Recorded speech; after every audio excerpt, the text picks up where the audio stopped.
Copyright disclaimer. Under Section 107 of the Copyright Act 1976, allowance is made for fair use for purposes such as criticism, comment, news reporting, teaching, scholarship, and research. Fair use is a use permitted by copyright statute that might otherwise be infringing. Nonprofit, educational, or personal use tips the balance in favor of fair use. I would include Puerto Ricans and other minorities throughout our country, which have been similarly discriminated against, though not for so long a period of time as Negroes. Puerto Ricans weren't enslaved. Yeah, this is a problem that stems from slavery. And this compensation, yes, so this compensation is coming to people who were enslaved by the white man for 400 years. The Puerto Ricans don't even fit into this picture. Well, they do fit into it. No, they do fit into it. The problem is the Negro problem. They're not lynching Puerto Ricans.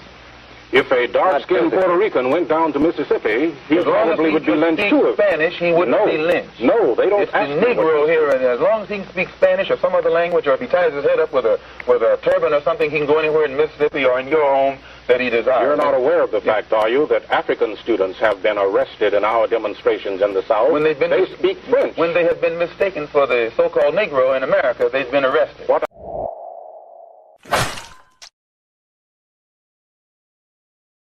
What it do, family and friends? Welcome back to another Church of Black Power. If you're not subscribed, go ahead, hit that subscribe button along with the notification bell so you can be notified whenever videos like this drop. Please make sure you're hitting that like and share button so we can beat up the algorithm. Make sure we get this message out to the ears that need to hear. And if you have not done so yet, please click the link in the description. Go to change.org and put your signature on a petition for reparations, as well as hitting the link in the description, joining the Telegram group to help us circumvent the shadow banning that PewTube has been doing with the new black media.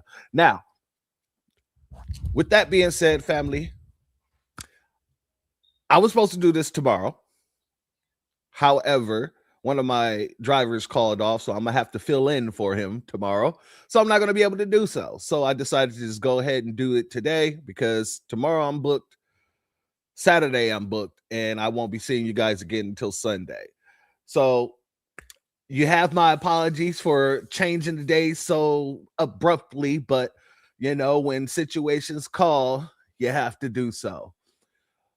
Let's get the shout outs going, and then we'll jump right into the video clip so we can get through the rest of this video. Let me give a B1 salute and a shout out and a shalom to Estelle Gray. Much love to you. Thank you for being here, as well as our good brother Reparations Nation in the building. Much love to you. Thank you for being here. Our sister Anita Head Earl is in the building. Much love to you. Thank you for being here. Our brother Jesse Paris is in the building. Much love to you. Thank you for being here. Shalom and a B1 salute to our sister Hurricane Nisi. Much love to you. Thank you for being here. Look, Miss Nisi will remind you, hey, it's Thursday, not Friday. Shout out to you, Miss Nisi. Shout out to you. Let's see. Our brother Zavon Scott is in the building. Much love to you. Thank you for being here. Our brother RBJ is in the building. Much love to you. Thank you for being here. Flat Trucker 1024. Thank you for being here. Much love to you. Our good brother Cool Keezy's in the building. Much love to you. Thank you for being here. And our sister Renaissance Woman is in the building. Much love to you. And thank you for being here. And a big shout out and salute to our good brother Only Us in the building. Much love to you. Our sister. I'll just leave it at that. Much love to you. Thank you for being here. Ra L in the building. Much love to you. Thank you for being here. As well as our good brother, still Kevin Trees is in the building. Much love to you. And thank you for being here, family. All right. I'm feeling a lot better today. You know, I've got a lot of energy today. I'm feeling a lot better than I was the other day. And shout out to the Most High for making sure that's possible. And shout out to the ancestors for giving me that energy. Because trust me when I say, oh, it was a hassle for a day. It was a hassle. Shout out to Mr. Fireworks in the building. 1,000. Much love to you. Thank you for being here. Family, let's jump right on into it. We still got about an hour to get through. Let me share my screen here.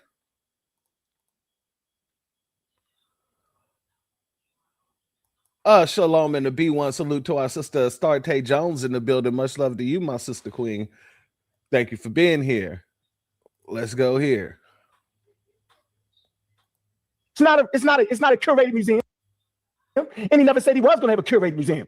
Since I'm talking about Tariq, so let me talk about Tariq. I ain't running from Tariq. He got a 9-part pseudometry based off of an accurate history about African Americans in America. And I'm going to stand on that. None of these videos are curated with proper information. He promotes anti-vaccines, which is harmful to the African American community or the FBAA community. It's harmful to us to give us bad medical advice, no matter what y'all say, no matter who don't agree. So now, I spoke about this before, but I'm going to say this again. What a person chooses to do with their body is their decision. Regardless of where they're getting their information, that's on them to get their information, to do their research and decide what's good for their body and what isn't. As you can see with this guy, Ankh, he has a hard on for Tariq, and I said this before, but it got to be restated. If you didn't care about Tariq, you wouldn't be taking so much time trying to downplay the things that he's doing. He has a museum, but it ain't curated. Okay, where's your curated museum? Where's your Pan-African museum that's curated? You ain't got one. So you harp on that. In the same way, the tethers love to harp on that as well. If you ever heard a tether called up, one of the major talking points that they say is, oh, that's not a museum, it's a nightclub. What did you do with all the money for the museum? He's basically saying the same thing that the tethers be saying when they call into Tariq shows. And I caught that. I caught that quick. But let's continue. Exactly, my brother Kukizi. He said, you said it. You said it better than anybody can say it. God dang it. He can easily log on to any live of Tariq's anytime, but he does not. And that's because of the fact that he's not really trying to go toe-to-toe with Tariq. He just wants the attention. He knows by mentioning names, it'll garner more attention for him. But what he don't understand is that you're damaging your brand if you have a brand at all. But let's continue.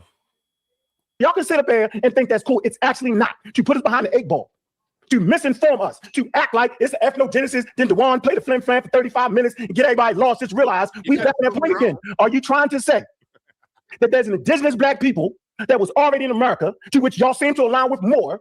I'm gonna tell you what you're doing, y'all culture vultures. Y'all stealing somebody else's culture. And stealing somebody else's culture based off of not understanding the simple thing right here.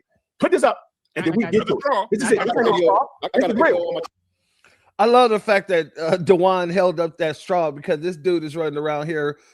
All these are straw man arguments. Like, he has not said anything in the freaking 2.5 hours that we've already been through that's profound at all. He's not teaching anything at all. All he's doing at this point in time is throwing out straw man after straw man after straw man, all to warrant his hatred for a man that he never met.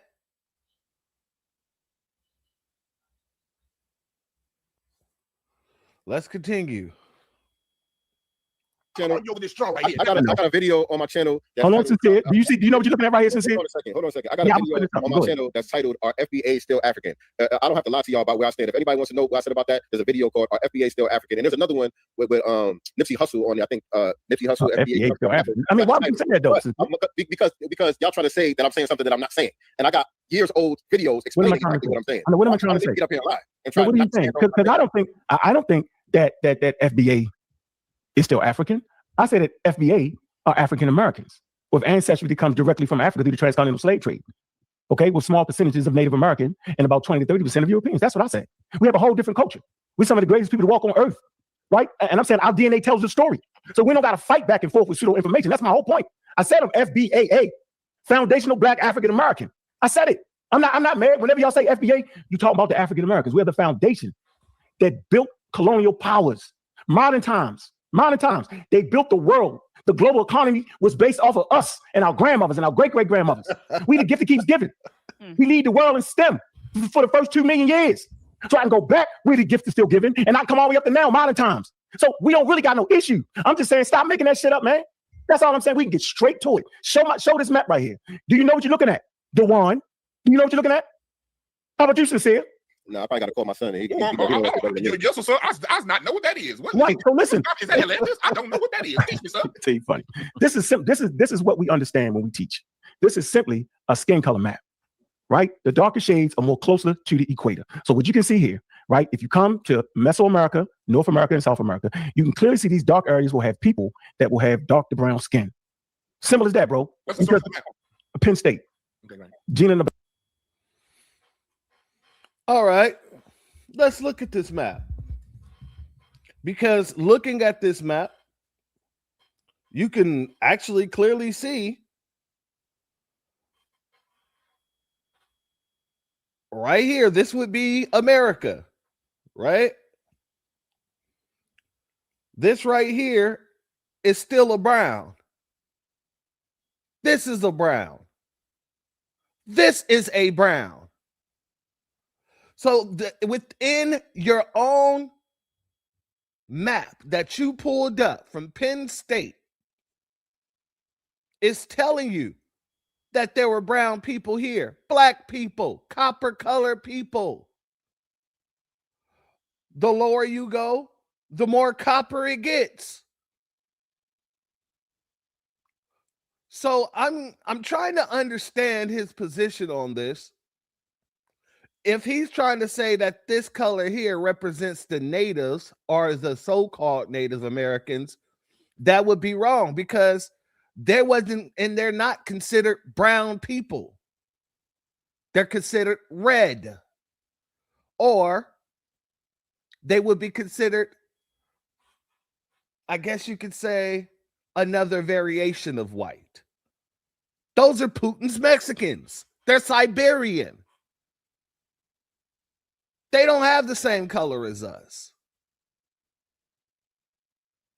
But I digress. This brown here could represent any other variation outside of black, but you can't explain this brown here and this brown here. They're all closer to copper color. But let's let them continue. Blomsky. What year? The Blomsky. What year are they talking about? No, this would be the indigenous skin color map. What point are you making? The point I'm making here is that when colonial powers came to America, they would find people that was of brown skin. Yep. Right? They would do that. So I'm not arguing with you. I'm just saying that their evolution wasn't out yet. This map said that dark skin people didn't believe that. The map says. Huh? The map says there are no dark skin people there. So what's right, the map or what they said? No, the map is showing is dark skin people. No, you said they said that they came across copper colored individuals. This map, when I look at the Massachusetts area, that there are no dark skinned copper colored people according to this map. So who's right? The people who gave observations saying they saw copper colored people, or this map? The map is the indigenous skin color map, and people will migrate. No, but your map doesn't reflect that. Yes, it does, Joe. I don't see copper color on the East Coast. 2,500 years ago, bro. So I'm telling you, right, that the skin color map is active. No, listen to what I'm telling you. Listen to what I'm telling you, Devon. I know you just when you don't know something, you start laughing and joking. Listen, the person don't understand something, you laugh and joke. The point I'm that was a good question that Dewan asked him. The fact that if you look at the Massachusetts area here, yeah, you don't see the copper color. You see it more towards Texas, California, and downward, right? So when you look at this, you would have to ask that simple question: who should I believe? The map drawer, the person who illustrated this map, or the people who saw them and created firsthand accounts? You see, a lot of this situation is that they want everybody to throw away the firsthand accounts. That's what's really biting them in the ass right now. It's the fact that there's way too many firsthand accounts to prove that we've been here. And even this dude has said several times over, yeah, there was a small percentage of indigenous. It can't be a small percentage of people was already here. There was hundreds of tribes here. How is that a small percentage?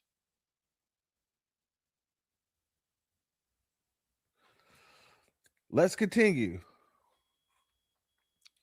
They're still brainwashed. Shout out to Jesse James. They're still brainwashed by false doctrine of the 8th grade level history book. 100. Hey, I would have to agree with you. Shout out to Brenda Thomas. She said that map looks like the hair on a Lion King. Lion King. And shout out to you. Let's continue. Oh, good question. What about the dark-skinned people they found in Europe? That is a phenomenal question. Because if you look on this map, that's not represented either. Or the dark-skinned people of Asia.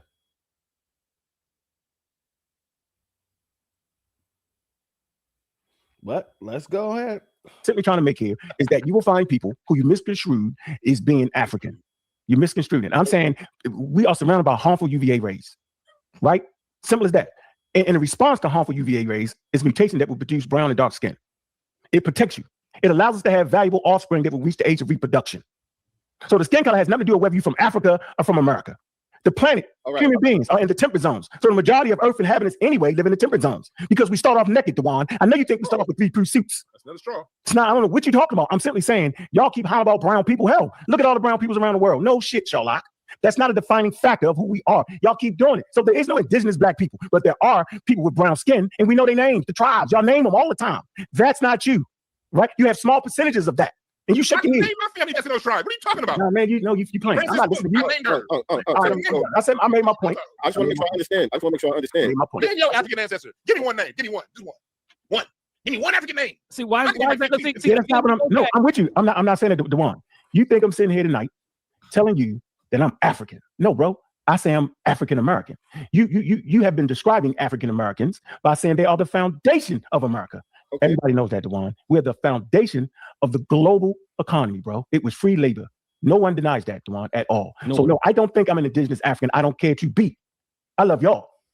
I'm an African American with my own culture, with my own. We speak our own dialect. We speak our own vernacular. So you got me fucked up over here. Excuse my language. That's not. I'm not the guy. I never said I was Pan-African. Never said that. I'm not attacking Tariq. He know he got pseudo-mentries. But yet you preaching Pan-Africanism. That's like somebody, family, oh my God. That's like a crack dealer selling crack, telling the police officer, I'm not a crack dealer. Nick, I just saw you sell this man a crack rock 15 minutes ago. What the hell you mean you're not a crack dealer? I never said I was Pan-African. No, you don't have to say it. You're out here preaching a Pan-African ideology.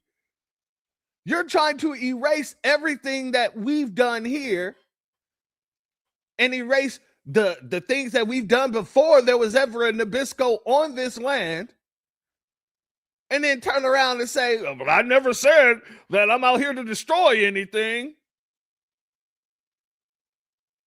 I never said I'm out here trying to look anything. No, you sell crack. You're a crack dealer. I just saw you sell a Nick sack to Johnny 5 minutes ago. Johnny came back looking for more. You're a crack dealer. You can't tell me you don't sell crack. I'm sorry. This is just, you can't make this up. Like, I never said I was Pan-African. Come on. Oh, geez. Oh, man. Let's continue. He used all the elders and they pseudo ideas to build his platform. I'm gonna be the one to say it. James Smalls was on y'all side with that pseudo mumbo jumbo. He was. And for some reason, y'all count this man out. He gave a fair critique. You critique him sincere for an hour and a half. You and your co-host eating French fries. He was eating French fries. Cracking jokes. Let me say something on this too. It would seem like, because you're acting as if you were so irate and upset and in an uproar because of the fact that people were clowning or going hard on Professor Smalls. But you're sitting here disrespecting him as well. Talking about he went along with the pseudo mumbo jumbo. Talking about how he's going kind of senile, whatever the situation was, whatever you said the last, I can't remember the exact words, but it was something along those lines. Like, you're being more disrespectful to Professor Smalls than anybody on the panel was. Because you're acting as if, and you're basically saying that his information that he's been preaching and talking about for decades is pseudoscience. No. See, yeah, that's hypocritical. Highly hypocritical.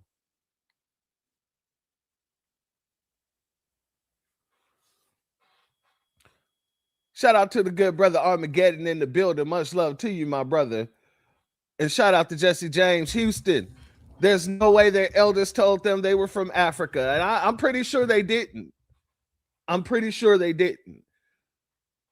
Because I ain't never been told I'm from Africa. I'm 39. And I know they lived a lot more than I have. I know for certain, for damn certain, your elders didn't tell you anything that mine didn't.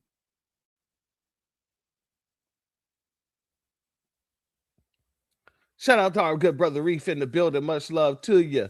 Thank you for being here, family.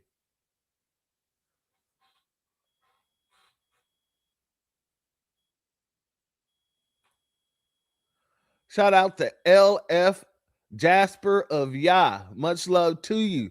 Thank you for being here, family. The map is a pseudoscience. Excuse me. The map is pseudoscience or recent thoughts. Scientist says ancient Europeans used to be dark. Absolutely. Absolutely. We know the Europeans were dark. Hell, we know about the Moors in Europe. So, yeah. When they did lighten up, we had to go back over there and save their ass once again. So, yeah, absolutely. Shout out to our good brother William Aaron in the building. He said, I'm 63 and I was never told that I'm from Africa. Exactly, family. I know damn well if I was never told I was from Africa, that nobody older than me was ever told they were from Africa. A B1 salute to JJ in the building. Much love to you. Thank you for being here. Let's continue. Sincere, y'all did, and I'm glad that this is a good segue. Hold on, Sincere. This is a good segue too to go back to Sincere point. Yeah. But Sincere, you all did, because you did say when we want to follow. You said, "Did you watch it?" I said, "No, I watched a clip of you and Chase, brother Chase, and your co-host talking about it." And I said, "It sounded like y'all were kind of clowning him in a nice way." And then you said, "Well, you didn't see it. You didn't see it. Go watch the whole thing." Sincere, I went and watched the whole thing, and I sat back and I said, "You all were clowning him. You just did it in a nice way." You see, I don't like that. I don't like that at all. So you can call out Sincere for his critique and saying that he's doing it, he just did it in a nice way. But you got Ox sitting right next to you on a panel who's outright disrespecting Professor Smalls and everything that he'd never taught about, saying all his information was pseudo. and you say nothing about it. You say absolutely nothing.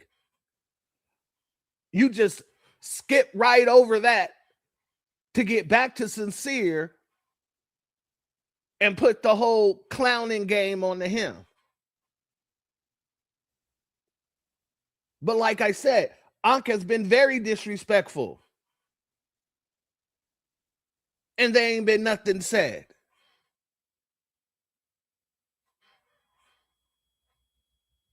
Shout out to our brother Still Kevin Trees. He said, because she's full of shit too. Hey, I'm gonna be honest with you. I could call that a spade a spade.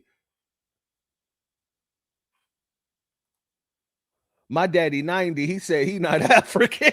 Shout out to your pops. Shout out to pops. Don't make him African either. He is not no damn African. He knows what the hell he is. He didn't live long enough to see it. God dang it. To have those family traditions passed down, he didn't live long enough. You can't disrespect that. Let's continue. I mean, it wasn't like you didn't curse him out or mother F that. It wasn't that. But it was clown sincere. Y'all, I had the clips. I don't want to clip. We got the clips. We got like 10 clips sincere. I don't want to do that. But it was disrespecting the elder. Is that your take on it? Did I say disrespecting? I'm asking. I said clowning. I said I said you did it in a nice way. I didn't say you was mother F this F. It wasn't that. But y'all were like clowning him. I got 10 clips in the I got 10 in the clip. I'm telling you, you were. I'm telling you, you were. A bit condescending. Yeah, there you go. It was kind of condescending. Yeah, it really was. I keep saying clowning, but I love what Dr. Asar said. You did come off a bit condescending when it came to the elder, you know, and it was exactly what I thought it was. I saw that one clip and I said, oh no. And he said, well, you didn't see the whole thing. I'm like, you know what? He's right. I didn't see the whole thing. But when I went back and looked at it, I'm using the word clowning. I agree with Dr. Asar. You were a bit condescending. You were. Okay. And I just, you know, so Can I make a point about Dr. Smalls? Yes, sir. Because I did my video and I wasn't part of that video. And here's what was my point of view when I reviewed it. Like I said, and I took heat from my following. My own miles are something a lot of them mad at me. I said very clearly, I still love Dr. Smalls. I just disagree over this issue. And Dr. Smalls means a lot to me because I'm not going to throw out all that he's taught me from a distance over the last decade plus when I've been listening to him. I can't throw all of that out because I disagree over this issue. And I don't believe you should throw everything out, throw the baby out with the bathwater. I believe that you should be able to decipher and with a discerning mind and heart, be able to take what applies and let the rest fly. And that's what I'm starting to get. I don't want to say starting, but that's what I'm getting out of this older generation of Pan-Africans. Let's just put it like that. Even though we have respect for certain people, we can't allow that to deter us from what we're trying to do and what we're doing. We'll just have to rock with the ones that rock with us, and we have to move away from the people who don't rock with us. But we don't have to toss out the baby with the bathwater. Let's be very clear about that. B1 salute to our sister Andrea Jones in the building, as well as Shelly in the building. Much love to you both. Thank you both for being here.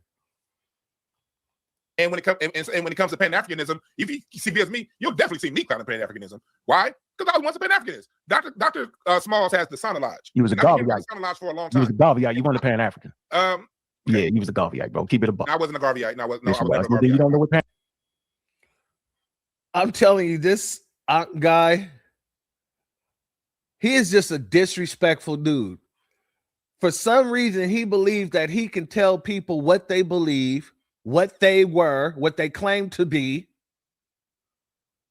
It's just overarching, just disrespect. That's all this is. This isn't a conversation. This is somebody who think they have more authority than another person, thinking that they could tell that person what is and what isn't. And I'm glad they held this man's feet to the fire. Let's continue. An African. No, can I finish my point? Yes, sir. Yes, sir. I just want to be like you for a minute. So I love Dr. Smalls. When he came to his Sana Lodge, I remember when he needed, some issues going on. We asked for donations in 2018. I donated. Hell, I gave hundreds of my pandemic money. When the pandemic happened, he went on Brother Richard's show and he talked about some of the issues because of the pandemic. I donated. I've always been someone since the 90s that believed in a Pan-African ideology. The issue came in when it wasn't no Tariq Nasheed, and salute to not no disrespect to Tariq, but it wasn't him that got me thinking like this. Y'all keep putting Tariq up. What got me thinking like this was when I went back to my alma mater, CSUN, and saw a bunch of Africans treating the Black Americans disrespectful.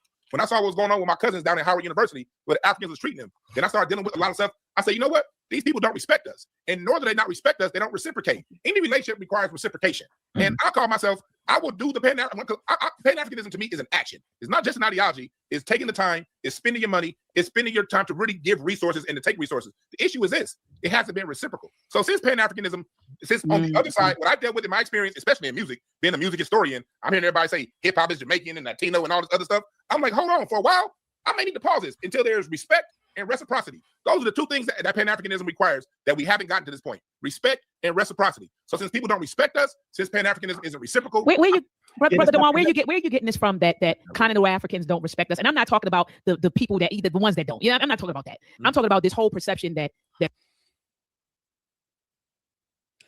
And I'm not talking about the ones who don't. So you understand that there are Africans out here who don't respect us. We're not worried about the people over there in Africa who don't like us. They're not in our country. We don't care about that. We're talking about the folks here in America benefiting off of what our ancestors fought for. We're talking about the people who make way over here and then denigrate foundational Black Americans. We don't care about how people feel on the continent of Africa about us. That's the thing. I don't even understand why this is even a situation to where you can't fathom what the core of the problem is. I don't have everyday reactions. I don't have everyday interactions with continental Africans. And if I do, it's very minimal. It's the people that's over here that's being disrespectful that we're talking about. We don't care nothing about that over there. They can talk all the shit they want to in their homeland. We're talking about the people in our homeland who don't give respect when respect is due. Who don't understand that this is not their country. They can't sit here and try to circumvent whatever we're trying to do in order to benefit themselves.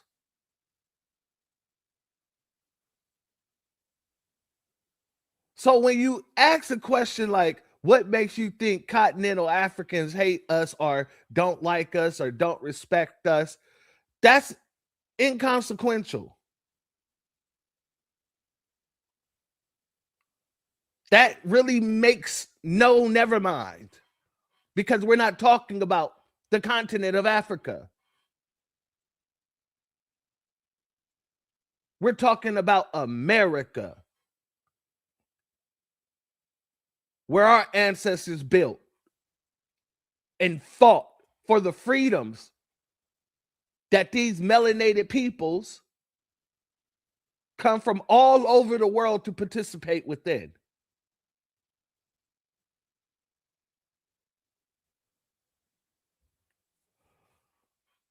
A B1 salute to our good brother John Son in the building. Much love to you. Thank you for your super chat. Your donation is blessed tenfold, and I appreciate your contribution as always, my good brother. I'd rather leave here helping us. Excuse me. Sorry, had to burp. Just got finished eating before this, so please excuse me.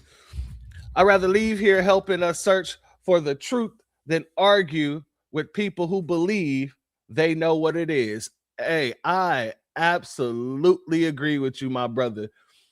I absolutely agree with you. I'm not about to sit here and continuously go back and forth with a bunch of folk who just want to be obtuse. Contrarian to be a contrarian in order to protect your pockets. All these things just show me how, you're not really worth it. And this is why they're getting upset, because a lot of people are coming to the same conclusion. Yeah, you're not really worth watching. You're not really worth our time anymore. Salute to you and thank you for your donation, my good brother. Shout out to King Divine in the building. Much love to you. Thank you for being here. FBA all day. Let's continue. Most of the Africans, and I'm using the word most on purpose intentionally, most of them on the continent, they don't respect us. There's no reciprocity. I'll give you an example. Where you get that from? I'll give you an example. Here in LA. Have you been over there? Because I've been. No, I'm talking about the ones here. You mean one on the internet? You on the internet? And salute to our good brother Reef in the building. Much love to you. I'm a real life person. Like most of my actions in real life. Like, I have a whole foundation. Like I'm a real life dude. Promise you that. Internet is where I come to have fun. So in real life, here in LA, I have friends who are actors. I don't really act. I don't do acting, but I have friends who are. And they're the ones who had gotten a leaked email. There's an email that was sent around by Issa Rae and a lot of your African actors that said, we're going to come around. We're going to look out for each other. The Africans from the Caribbean and the diaspora. We have to take these jobs from the Black Americans. This is something that I'm not saying Issa Rae wrote that, but I have a Black American friend who was in that chain that was dealing with this email, talking about what was going on. That's just an isolated incident. On a larger way, you deal with what's going on. I see what's going on with the brother who bought Essence Magazine. His Pan-Africanism was to hire a whole bunch of other Africans to executive positions, not Black Americans. I deal with the DMV out here in LA and different departments where Africans have control here in LA. They don't mess with Black Americans. They'll hire someone from the Caribbean. They'll hire an Asian before they hire a Black American. I'm talking about on the ground. Another thing that I do and you guys can look it up. I have a company called Breakthrough Advocacy Services, breakthroughas.org. I also deal with anti-Black racism corporate trainings. So I'm going to these corporations. I have contracts with some of the biggest unions in California, and I'm seeing what's happening on the ground. The Africans that are in position to mess with Black Americans don't mess with Black Americans. They will hire an Asian or a Latino before they hire a Black American here in California. So my offline observations, damn the Twitter people, when I go to my company, breakthroughas.org, look it up, I'm dealing with people in a racial dynamic that whether I'm dealing with the Latinos, the Caribbeans, the Africans, they all have an anti-Black American sentiment. And that's where I drew my conclusion from. Okay, so your personal experiences. Yeah, and then indirect, you had some direct and indirect experiences, that led you to that conclusion. Yeah, and I do a contract in New York. I'm going to be in New York pretty soon, cleaning some nursing facility out up there. So. So do you think that because of your personal experiences that we should condemn billions of people on that landmass because of your personal experience? I'm going to be honest with you before he even get a chance to answer. Yes. Yes, we should. And let me explain to you why. Really, I don't have to explain it because it's already been explained.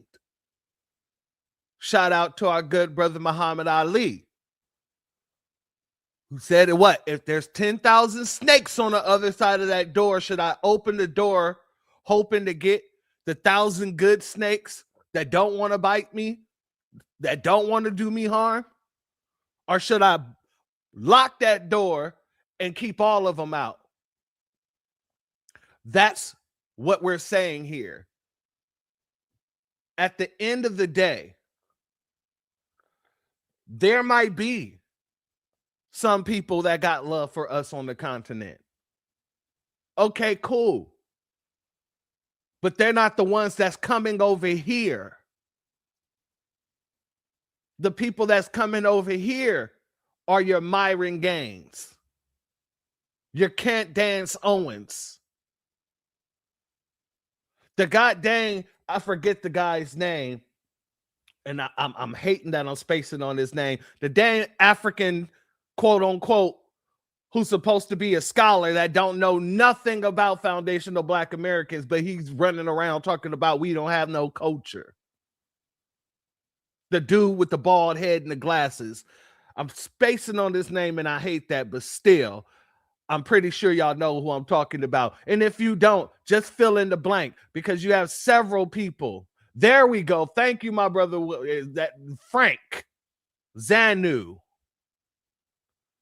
These are the people that we're getting. We're not getting the people that got love for us. We're not getting the people that wants to do right by us. We're not getting the people that wants to come over here and have our back. We're getting the riffraff.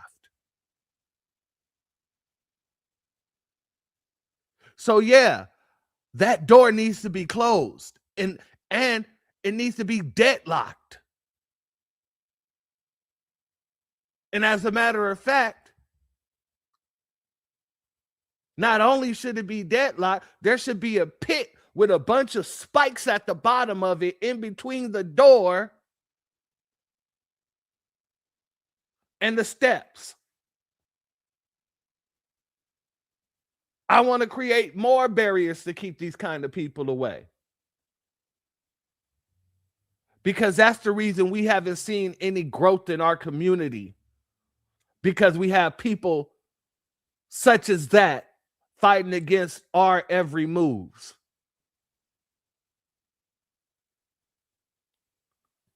But let's continue. My point of view on that. It's on Africans to clean up that. I can't clean it up. And I don't have a position to condemn them. They're going to act how they act. Based on my observation, I see this happening. It's my job to, now that I see this, take care of my own. And if it's more or less, all I know is what I'm dealing with when it comes to money, actual tangibles here in California, I'm dealing with a major problem. And my job is to deal with that problem that I'm seeing on a day-to-day basis when it comes to Black Americans' interaction with continental Africans. And so if it's the most, if they're like that in Africa, I don't know if they're like that in Africa. Yeah, which is no, I know they're like that here. Yeah, and I've had experiences with some of them too. But I've had experiences with continental Africans, like you said, who've had anti-Black American sentiments. And I've had my, you know what happened when I went to the post office and what happened with a Nigerian woman. Yeah. She caught a loogie, you know. So yeah, it was bad. Yeah, it was bad, and I felt bad after I did it. I didn't really feel that bad, but she caught one. She caught one, in the post office parking lot. I was praying that they didn't have a working video camera out there.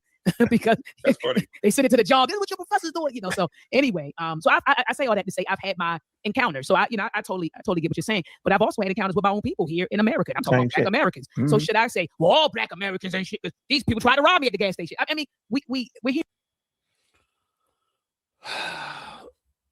That is another non sequitur, and the reason why is because you having experiences with your own people is way different from you having experiences with a people that you fought to open the door for. We fight amongst each other sometimes. That's the thing. It happens. Okay. The difference is they're not from here, disrespecting the people that are from here. I'm not in Africa disrespecting the Africans. I'm not in Africa trying to undermine any African. I'm not trying to get into the Ghanaian government, the Nigerian government, and tell the people what they don't need.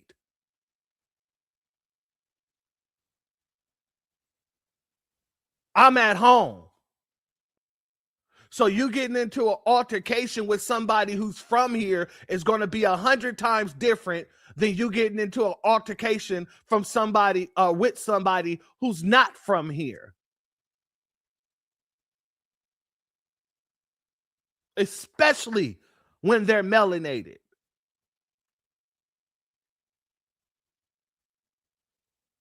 So that wouldn't even be a fair comparison. Should I say, oh, screw all foundational Black Americans? That it doesn't make sense to say that at all.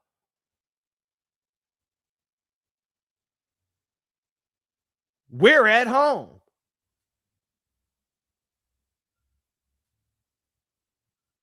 That's like me going into somebody else's house and slapping their cognac out of their hands.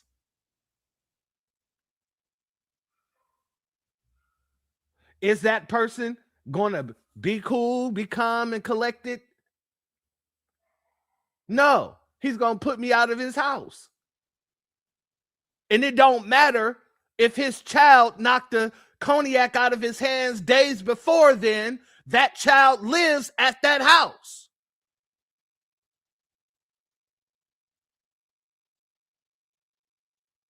So yes, the child will be disciplined in the way that the parent sees fit.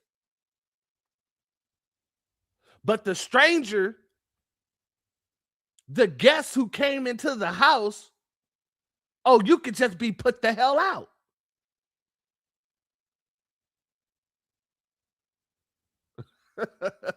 Shout out to Miss Niecy. She said, smack my cognac out my hands. That's your ass. Hey, I feel you, Miss Niecy. I feel you. She said, do not mess with that cognac. You touch my glass, I'm going to put a foot in that ass. Much love to you, my sister. Shout out for V for Vengeance in the building. Much love to you, family. Thank you for being here. Let's continue. You know, and people. All Africans ain't shit, though. I don't mean to Okay, no. Yeah, that's why we delineate between tenors and immigrants. He said, you know, a lot of them, you know, they had these anti-black. And that's why I was asking him to qualify what he meant by that. And he was saying his indirect experiences led him to that conclusion. And what I'm just saying is, and I didn't discount what he said. I said, okay, that's where I got it from. But I said, I've had my share, you know, of experiences too. Not only just with continental Africans, but with my own damn people here in the States. But it's not an indictment on all of my people in the States. And that's what I'm saying. I'm giving you 1 second. Let me make this one point. My point. I'll be right to you. My best is here. I want to make it very clear. I have very thick skin. I have very thick skin. So for me, I don't really trip when if it's a social dynamic gas station store. I don't care about that. Because if it comes down to jokes, I got way better jokes than any of these fools. So I ain't tripping on that. What you talking about? I'm the one I missed it. I'm talking about when it comes to people not liking us. I ain't tripping on people like if they don't like us, if they look at us a certain way, they say something funny. That right there is not where I base my point of view on. I base my point of view on money and how it's exchanged. But why are you talking about the issue though? You're actually talking about the issue though, Dewan. The lack of opportunities that Africans Dewan, talking about the issue, Dewan. How they treat us. That's my like that. Dewan does it well. But This man ain't been listening this whole damn time. You can't refute anything that Dewan B is saying. But yet you want to say he's talking around the issue? The whole damn time he's explaining the position, his position, and most of our positions, this man had his head down, looking at his phone and all kind of other stuff. And the second he put his heads up, it's to say you're talking around the issue? Negro, no, you've been talking around the issue the whole damn time. He's telling you the exact reason. And you're not paying attention. You're looking at your phone. You're making sure that you're not paying any mind. But then want to come back and say he's talking around the issue. These are the people that you're trying to, let me rephrase that. These are the folks who are trying to convince you that they should be the elders of the community.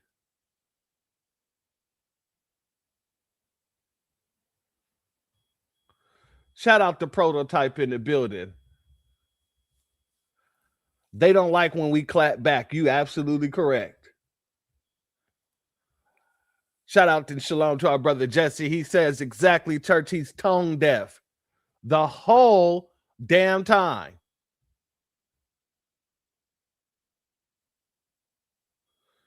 Let's get back to it. Hold on. So I just want to make one statement. Two statements. Yeah, 2 statements. Sure. He's actually talking around the issue. His point is, I created the issue. Africans don't treat us right, all based off. That's why I ain't a Pan-African. Strong argument. You did sit up here and say, you talk about how they don't respect us. I say I don't care about them. I care about the people in the hiring position. That's what I'm focusing on. Right, so they're not doing it right. I got you. We appreciate it. But that still does not give you the right to make up a whole wild story of who we are. That don't give you the right to do that. I have to write down my own No, opinion. you don't. I'm going to say this again. That does not give you the right to misinform the greater African-American population on your platforms. I'm saying you have bad information. Personal experience. I'm in the middle of talking. You're in the middle of lying. If all continental Africans would cuss us out right now and say we, what's the word they use to call you? Right? They still would not give me the right to make up some shit. I'm saying y'all making it up as you go. You do not understand anthropology. You act like you took anthropology, but everything you say out your mouth is anti-anthropology. I'm in the middle of talking, bro. Hey, shout out to our brother Dewan. He said you still didn't prove me wrong, though. You still didn't prove me wrong. I'm in the middle of talking, and that's all you're doing is talking. You're not bringing any scholarship, and you're not proving any points. All you're doing is actually talking in circles.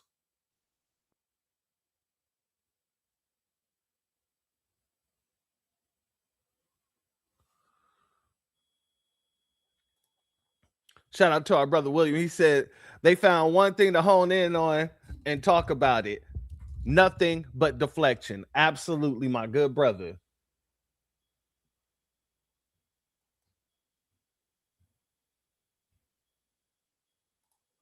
Oh, that's a damn good question, V. Damn good question. Peace to the church. Ask why haven't they made videos denouncing Frank Zanu for his anti-Black American rhetoric? I don't hear them making videos about any African or Caribbean that comes with an anti-Black stance. I just haven't. So that's a damn good question.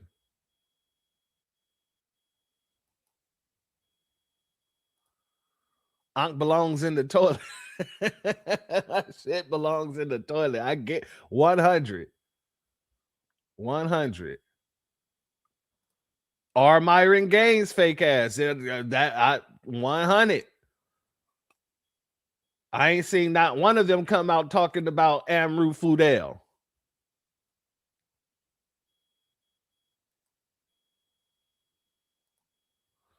Dwan B is right because I deal with their attitudes, not all, but more than enough to go around. Absolutely. Absolutely. Let's continue. Oh, yeah, they're always quiet when the disrespect is towards FBA. You absolutely correct on that. It is always crickets. Soon as we clap back, oh, no, y'all divisive. Y'all divisive. Why do we have to be the people that, clap back? We're supposed to give them grace. No. Grace is extended as much as my arm is when I'm raising it to slap somebody for the disrespect. Grace is only given to babies and fools. Anything in between that, yeah, you can get smacked. You can get it smacked. Salute to Legit Hustle. I am not provoking violence, puke tube. It's for entertainment purposes only, educational purposes only. I'm just saying, when the disrespect is loud, so can the slap. So shall be the slap, as loud as the disrespect.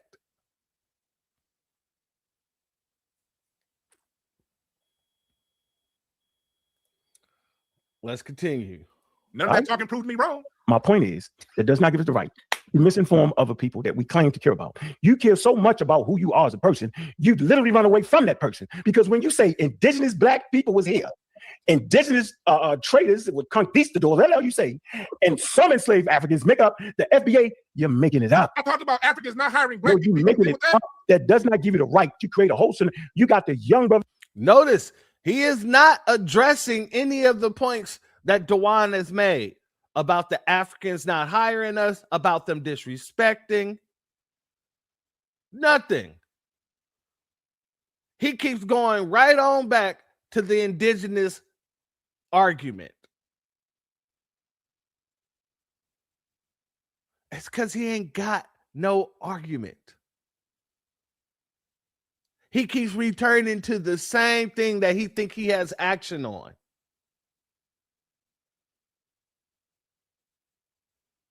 But let's continue. And sisters that care about having an identity. And you make up their identity. You literally take them away from their identity. You literally help with the miseducation of African Americans. You can't prove none of that stuff you're saying. You think you're a cowboy and Indian all the way. I'm not quite sure who do you think you are, sincere? And I know it's got something to do with being indigenous to America. I don't know what's going on here. What I do know is Professor James Smalls, he kicked the same pseudo judo nonsense for years because I've been arguing with him for years. He gave y'all straight. Y'all back on his shoulders. Y'all rolled that. And now all of a sudden, because he decided to say y'all was CIA, right? He said y'all CIA, right? Because he don't understand why you're attacking Africans. And then he said, no, you might not be CIA. I don't think it's that. Because he said that. He said, I think it has something to do with COINTELPRO, where they're getting into mixed messages. What I do know is that the Russian government had all y'all confused and think you was something you really wasn't. They did that for that election. We all know they did. Misinformation. They did that. So we clearly see that this dude Ak is a Democrat shield. That Russian crap, that is a straight talking point out of the Democratic Party. A straight talking point out of the Democratic Party. And guess what? He'll mention that lie that the Russians was influencing the black community. But what he won't say and talk about is how the Russian was paying those Africans to troll farm over there in Africa, to troll us, to create division, to lie on us, to lie as us. Why haven't y'all spoke about that? Oh, because it doesn't matter to you.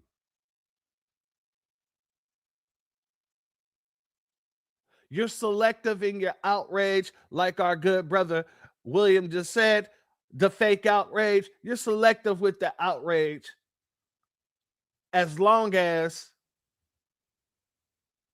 it has something to do with us. When it has something to do with the Africans, though, you're not so selective. You let that outrage fly.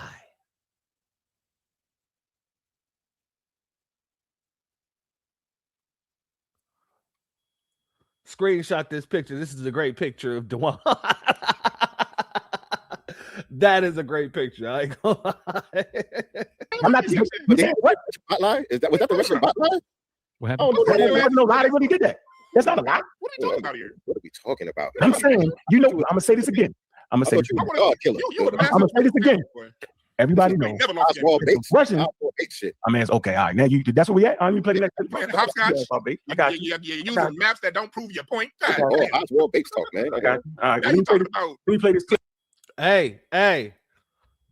Shout out to our brother Sincere. He just called this man Oswald Bates. Internalize the flatulation of the matter by transmitting the effervescence of the Indonesian proximity in order to further segregate the crux of my venereal infection. Shout out to Crooks in the building. Much love to you, family. He said this is that Oswald Bates talk. And vaccines. Let me play this clip. Let's see where we at. What we about to deal? We about to deal with rainbows and unicorns next? Now, the vaccine was the literary test I gave. If you think the Twin Towers was a conspiracy, if you think the vaccines was made to kill FBA and was not efficient for African Americans, you're a damn flaming shootout. And since y'all didn't answer the question, I already know y'all flaming shootouts. I already know. Let me play this clip right here. You keep bringing up this vaccine.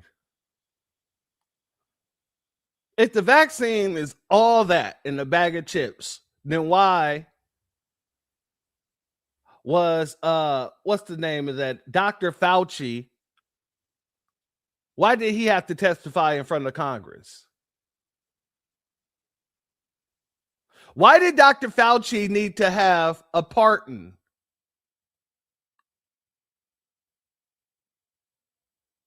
No. I need that question answered.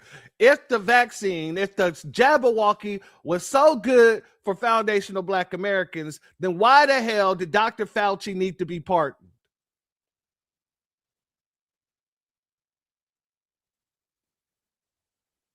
I'm just asking questions that a logical person might ask.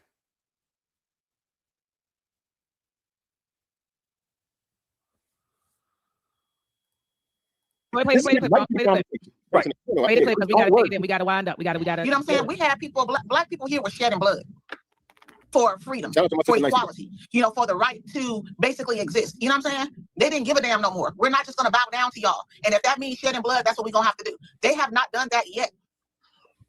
And the expectation is for us to stand, you know what I'm saying, and what's the word? Sacrifice our bodies, our blood, our everything, you know, for these people to come here or to gain their resources back there without getting anything in return, because they're not doing anything for us now. And he's talking about, you know, he feels sorry for us if we want to stay over here, but they all trying to run over here. And he here too. They're trying to get on the first thing smoking. And Elder is here too. And Debo, I think that's what it is. Debo made a good point in the comments. Pan-Africanism never holds Africans accountable. And I agree with that. Not true. They never hold them accountable. Because they romanticize Africa. No, we don't. Have this Wakanda idea of Africa that doesn't exist. I just, can I stop? Yes, actually, I want you to. Now, family, I'll leave this up to you. I will ask this question and y'all let me know in the chat. Put a 1 in the chat if y'all think that Pan-Africans romanticize Africa, and put a 2 in the chat if you think that they don't. I'm going to rely on what you guys say. I already know what I believe, but I would love to know what you guys believe. So we got some 1s coming in already. All right. Yeah. 1. We're getting all the 1s, huh? I ain't seen a 2 yet. So yeah, that's how the people sees you. I'm not even putting my own 2 cents in as of yet. But you guys love, look, what's that? Oh Lord, here we go, vibrating.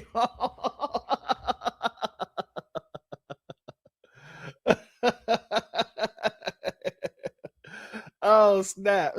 Dr. Mahat, pack it up, ma'am. Look, shout out to our sister Tampa Bay in the building. Yes, I'm getting all these 1s. So for the Pan-Africans, that's not me saying it, but it's me agreeing with it.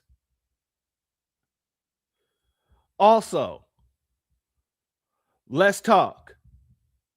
You guys do not hold Africans accountable whatsoever.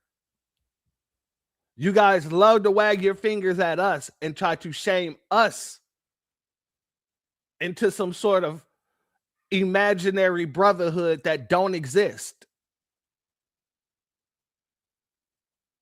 And that's a form of romanticizing Africans.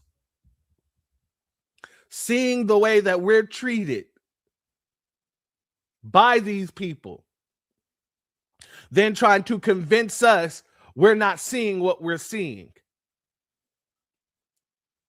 Bringing straw man arguments about the people on the continent when that matters not, because we're not in contact with the people on the continent. We're in contact with the goddamn anti-black bigots that are over here. That's romanticizing. We're telling you the problem that we're having with these people. And instead of saying, well, I can't debate you on that because we've been seeing a lot of that as of lately. But I do have, relationships with people on the continent, and, they don't, fall into the same category. We could agree on that. Yes, okay. You have relationships with people on the continent. They wouldn't fall into the same category because they're not here. So they're not the disrespectful ones that we're speaking on.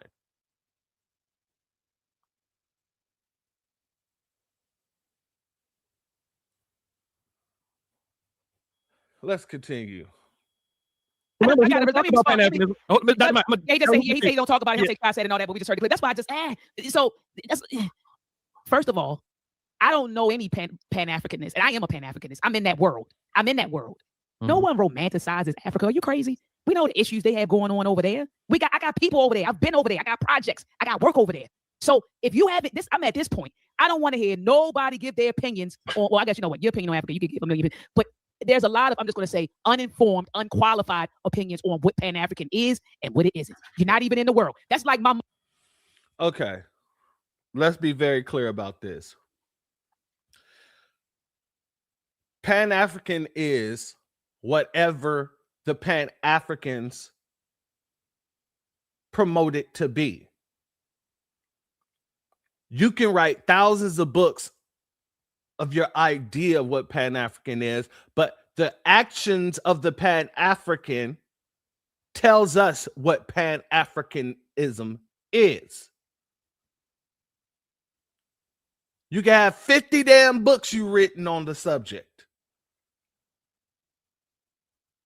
but the actions of the folks who call themselves Pan-Africans will show the world what Pan-Africanism represents.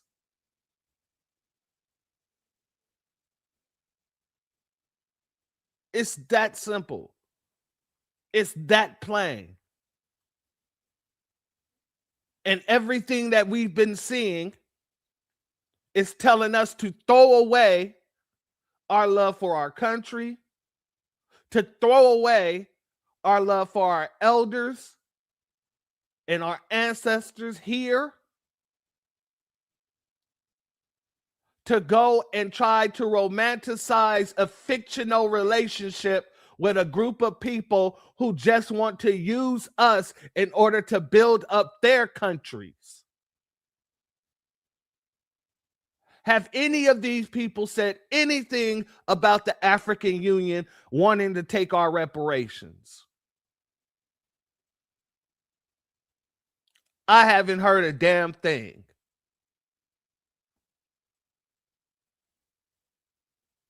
Has any of these people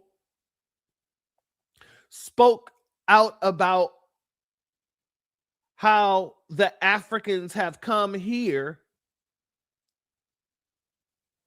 and every other day there's a new African video saying that we don't know what we're talking about, we're just jealous, we're lazy, we're A, we're B, we're C?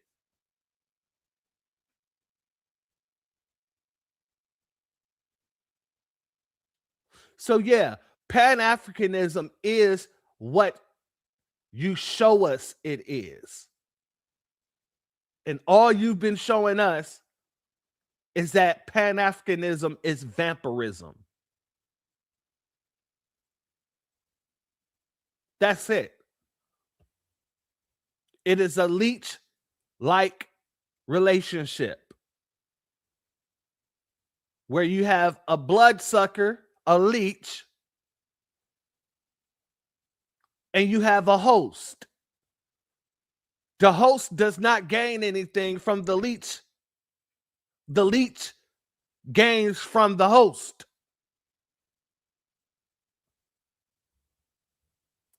And until that is fixed, there could never be any Pan-Africanism. Especially when the people on the continent don't believe in Pan-Africanism. I think Frank Zainu was just speaking about that as well.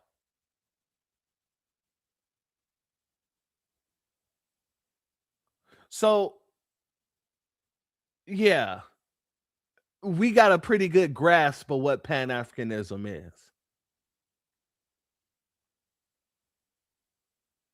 Salute to our brother Breeze Omega and M. Hampton in the building. Much love to the both of you. Thank you for being here.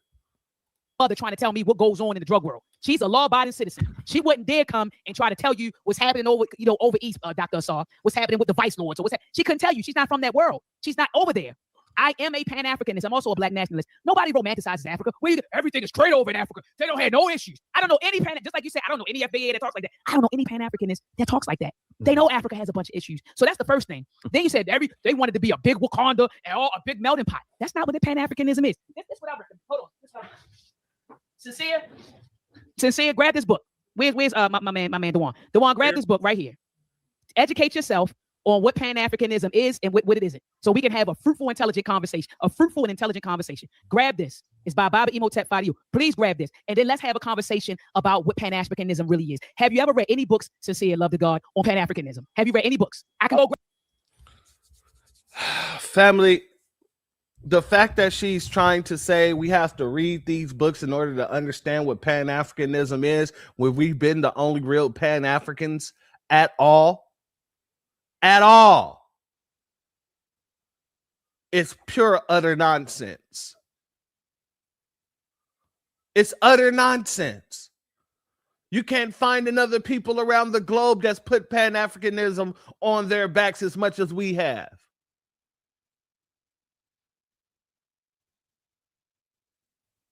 So that's garbage, to say the least.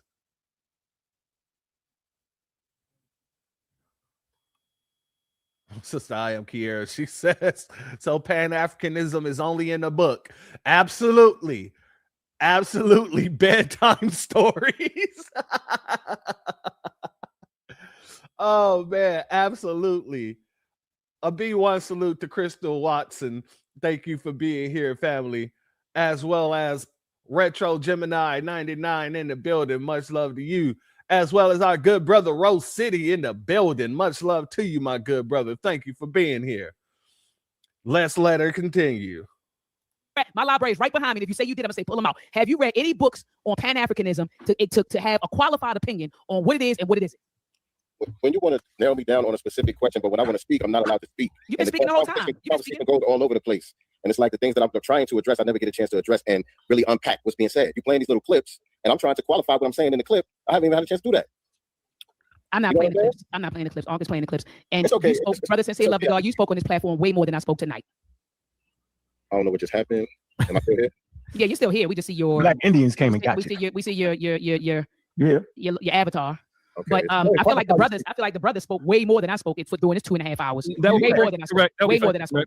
The two with the You said what happened? What happened, Sincere? I said that's correct. Everybody spoke way more than you. That is a fact. You know what I'm saying? Go ahead, Sincere. Go ahead, brother. Explain. Go ahead. Qualify for 1 second. You speaking for yourself as a Pan-Africanist, I agree with you. As far as what I know from Dr. I can say, yeah, I agree with you. You're not one of those persons that I'm talking about who don't hold Pan-African, don't hold Africans accountable and all that stuff. You're not one of those people I'm talking about, because I've heard you do so. You know what I'm saying? In your videos and your lives and stuff like that, I've heard you do so. You know, you was a part of the FBA rally for reparations and all that. I've heard you give a good balance on these conversations. So you are not really the person that we're talking about. But in the video, I'm responding to the clip that we were playing from Professor James Smalls, where all the onus is on us to open up this doorway and create a platform for Africans when they come over here. We're supposed to have this big warm welcome for them when they come over here, but there's never any accountability for the anti-Black American sentiments that they bring over here and the undermining that they do. When we talk about this thing, people act like they don't see that they come over here and create their own little enclaves. They go to their own little separate churches and all that stuff. They get in neighborhoods, their own neighborhoods. You know, they get into political positions and they get in the media and they speak against our interests. And they push legislation and stuff like that that's against our interests. That's the thing that we're pushing back on. Not somebody saying, "Oh, I don't like those niggas over there, those are coppers over there." That's one thing. That's whatever. But when you're getting into the political positions and you're getting in the media, you're doing real damage to the community. You know what I'm saying? With your anti-Black American sentiments, and that's the purpose of delineation. We have to separate and make a difference, so these people are not allowed to represent us in these positions. That's the point of it. It's not about, oh, we don't want to be African, we hate Africa and all of that. I don't got a problem with Africa. I got African people that I'm cool with. African people that I consider family, and Caribbeans. My son's mother is from Jamaica. Her family is from Jamaica. You know what I'm saying? His name is Heru. I don't got a problem with none of the stuff that I was being accused of on here. Not by you, Dr. Mahat, but you know what I'm saying? All of the stuff that is being attributed to me, the jacket just don't fit. Who accused you of anything, though? What did I accuse you of? I accuse you of promoting bad information on the subject. You don't fix the problem. Your whole thing is Black people wasn't here before the transatlantic slave trade. And then you pulled up the map and you showed that dark people were here. You know what I'm saying? Yeah, the majority of the planet are brown because it's for protection from the sun. But you're saying that ain't us. But right, the way that those people at that time looked, in today's time, they would be classified as Black. Is that correct? No. They would. Inflammatory information. They would. Those people that you're talking about at that time, closer to the equator, the people that existed then, in today's time, they would be classified as Black. And that's what happened during a lot of classified. You're saying classified, right? Yes, they would be considered Black. Okay. How do you know that though? How do you know that? I mean, like what about we go to India? Because we know the history of America. The history of America. They took indigenous people and reclassified them as Negroes. Why do these people act as if we have no understanding about how the government here works? Why do these people act as if we don't know the history of this country and how they used reclassification in order to snatch the indigenous away from being indigenous? This makes absolutely no sense. How would you know that? Because they've done it already. We have the gift of hindsight.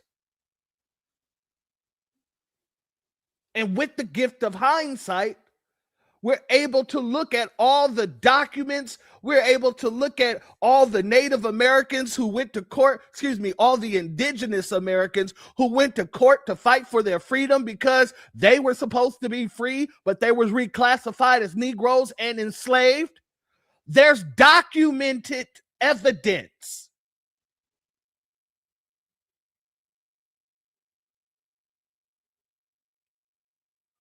This makes absolutely no sense that Drewski Tunde here is even asking that question. How would you know? And he's only asking that question because I asked that very same question. How would you know?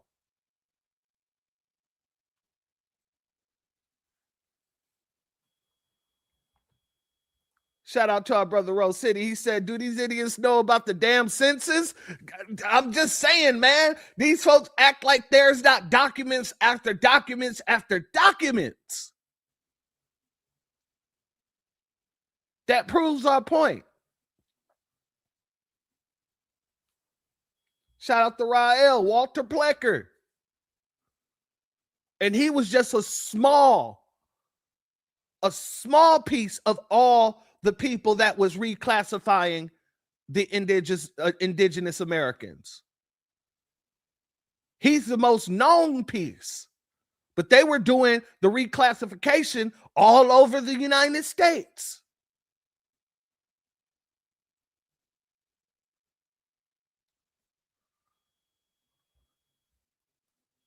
Shout out to Jedi Skywalker. Much love to you. Thank you for being here, family, as well as the Hula Gang in the building. Much love to you. They mad because they can't control the narrative. Exactly. That's what this is all about. Trying to put the genie back in the bottle. The cat's out the bag now, and they're mad that they don't have control of where that cat is roaming.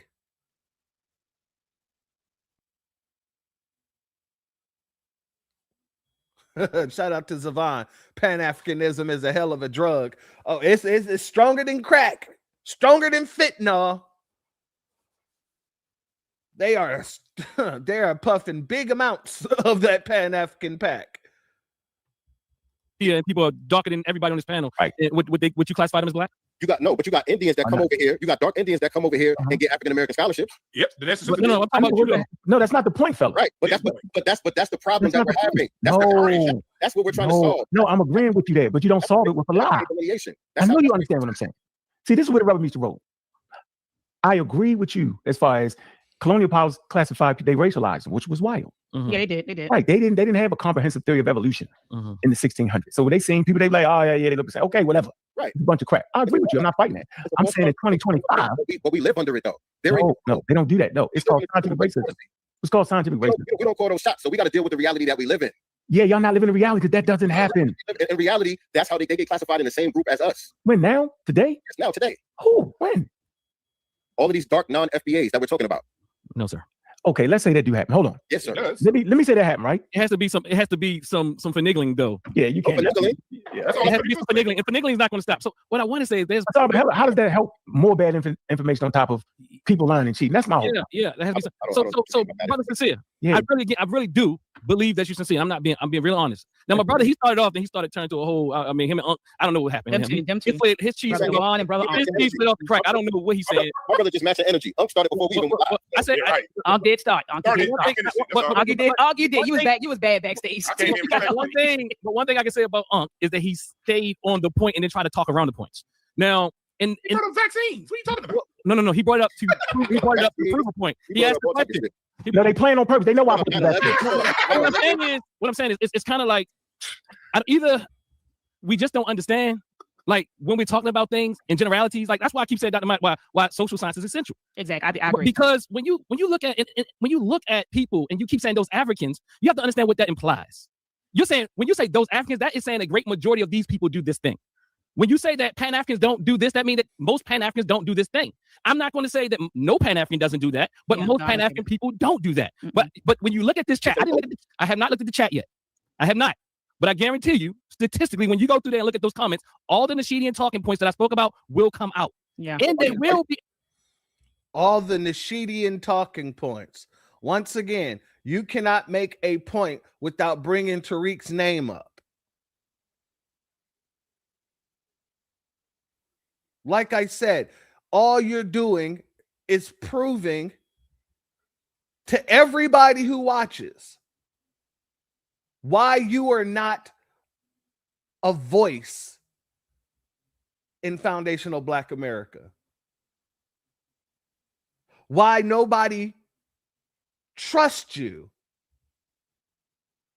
in foundational Black America. You're really just proving our point. And somebody put it in, shout out to our brother Legit Hustle for saying this, because this is a fact right here. They've been teaching lies so long. If they change up now, they'll have to accept that they wasted their younger years on bullshit. And I 100% agree with this statement. As well as the fact that 9 times out of 10, they have some sort of tie to the African continent. I already know Dr. Ma'at has land and she got businesses and things like that over there. Ankh might be working with some nonprofit or something like that. But regardless, everything that they've been teaching for decades is on the line right now. Because we're going back and we're taking back our history. We're doing the research. We're not allowing everyone else to try to tell us who we are, what our family is. No, we're taking it upon ourselves to do that scholarly work. And these people are being left by the wayside.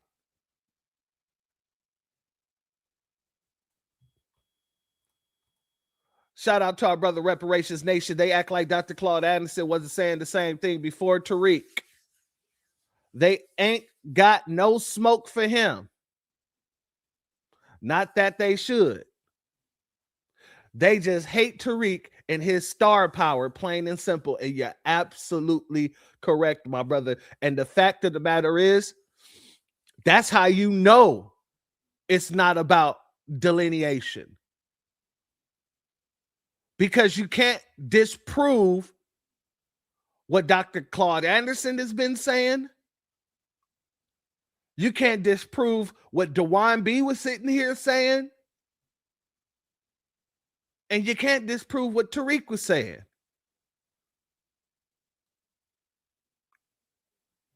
At the end of the day, you have no damn argument. That's why you keep going back to the straw man argument of the indigenous.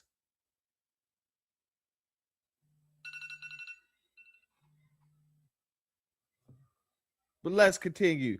Shout out, B1 salute and shout out to our brother Drew Laston. Thank you for your Cash App donation, family. Your donation is blessed tenfold, and I appreciate your contribution as always, family. Let's continue. And they will say, hold on, let me finish. So also I want to understand, I really want us to see, and I think you sincere, I think you really know. But I do think this is we are afraid, we are fearful, we're at war. This is a miseducation from a white supremacist system. And the thing is, it wants us to split. It wants us to fight one another. I'm saying that you can do what you're doing sincere, and FBA or whatever can do that without all the other vitriol that comes with it. And I hate when people say, oh, you could be FBA without all the vitriol that comes with it.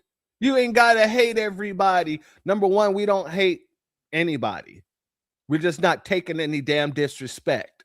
That's called loving ourselves. Number two, we're not bringing the vitriol. We're responding to it. And you cannot, and I'm going to say this one more time, like Dr. Umar, you cannot tell the person who's been slapped how to respond to the person that slapped them. You cannot tell a person who's been slapped in the face how to respond to the person that slapped them in the face. If I want to pull out my gun, excuse my French, if I want to pull out my pum and lay that person down to rest, you might think that's brash, but guess what? I have the right to defend myself and stand my ground. If I want to pistol whip them, guess what? That person's going to be pistol whipped. You can't sit there and tell me that I did too much because I decided to pistol whip someone who put their hands on me. The very same concept apply when we are snapping back on these people that's bringing that vitriol towards us. That's it. That's all. It ain't about hate. We don't hate these folks, but they clearly hate us because they bring that over here with them. They make it very clear that we're not the same people.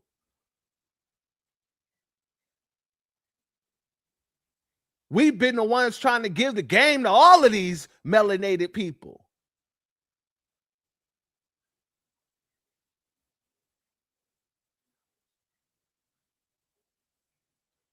And every single time these people wait until we turn around and put a knife into our back. And you're trying to tell me because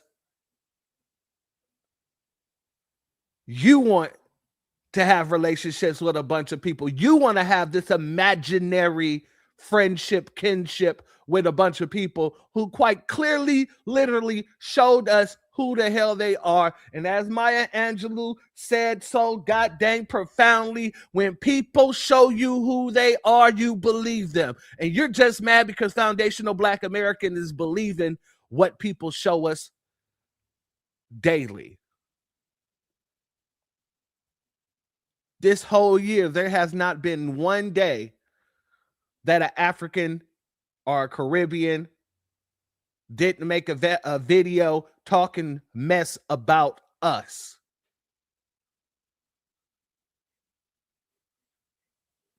So miss me with that. You could be FBA without the vitriol. No. Until you go and straighten them people out about their vitriol towards us, you ain't got nothing to say about the way we respond to their vitriol.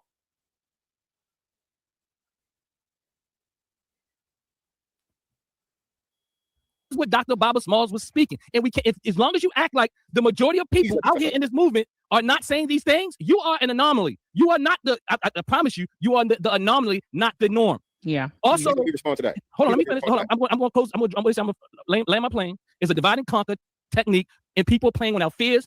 Also, hence, I understand why we are protecting this thing. But let me touch on something else that he said too, because he's talking about the divide and conquer situation. He's saying that this is a tool of the white supremacist system and all of this nonsense. Let me ask you this. In that frame of thinking, one can deduce that Pan-Africanism is a tool of white supremacy. Why? Because the American government has no problem putting money behind that. Your Pan-African programs, your Pan-African classes. They have no problem promoting the Pan-African agenda. And why is that? It's because it is no danger to them. It behooves them to pay for the Pan-Africanism, because anything that keeps us away from our true identity is worth the money. So while he's saying that this is a system, this is due to a system, this division tactic, divide and conquer, Africans been divided and they've been conquered. And the only people that I see that they're trying to conquer now is foundational Black Americans. And we're not allowing anybody to conquer us. We're calling out the chicanery and all the nonsense.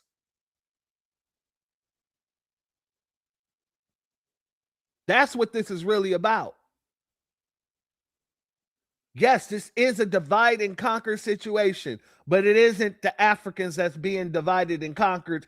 They're trying to divide and conquer foundational Black Americans. Everything else is just noise.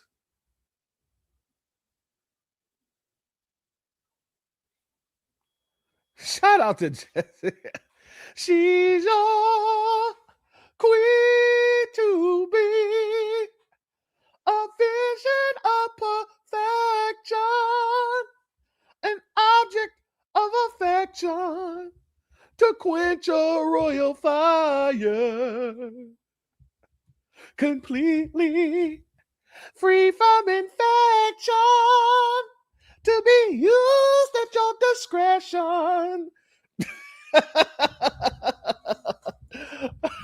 Oh man, shout out to Eddie Murphy. I don't give a damn. That was one of the greatest movies ever.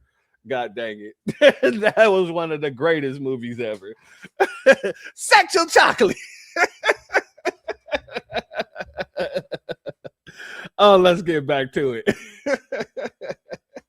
We don't see how we're being played. And again, it's all about Africa. Everything we said, you're right, Sincere. I want to say the same thing you said. I want to say, wow, this conversation went way over here.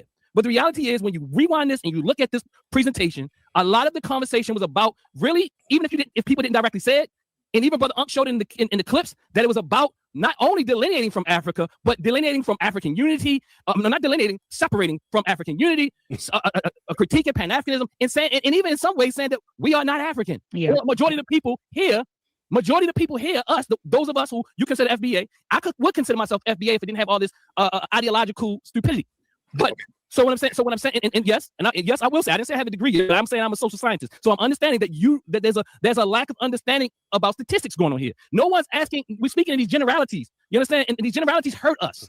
And they create certain types of fear in our people, and our people jump on board with misinformation, which is miseducation.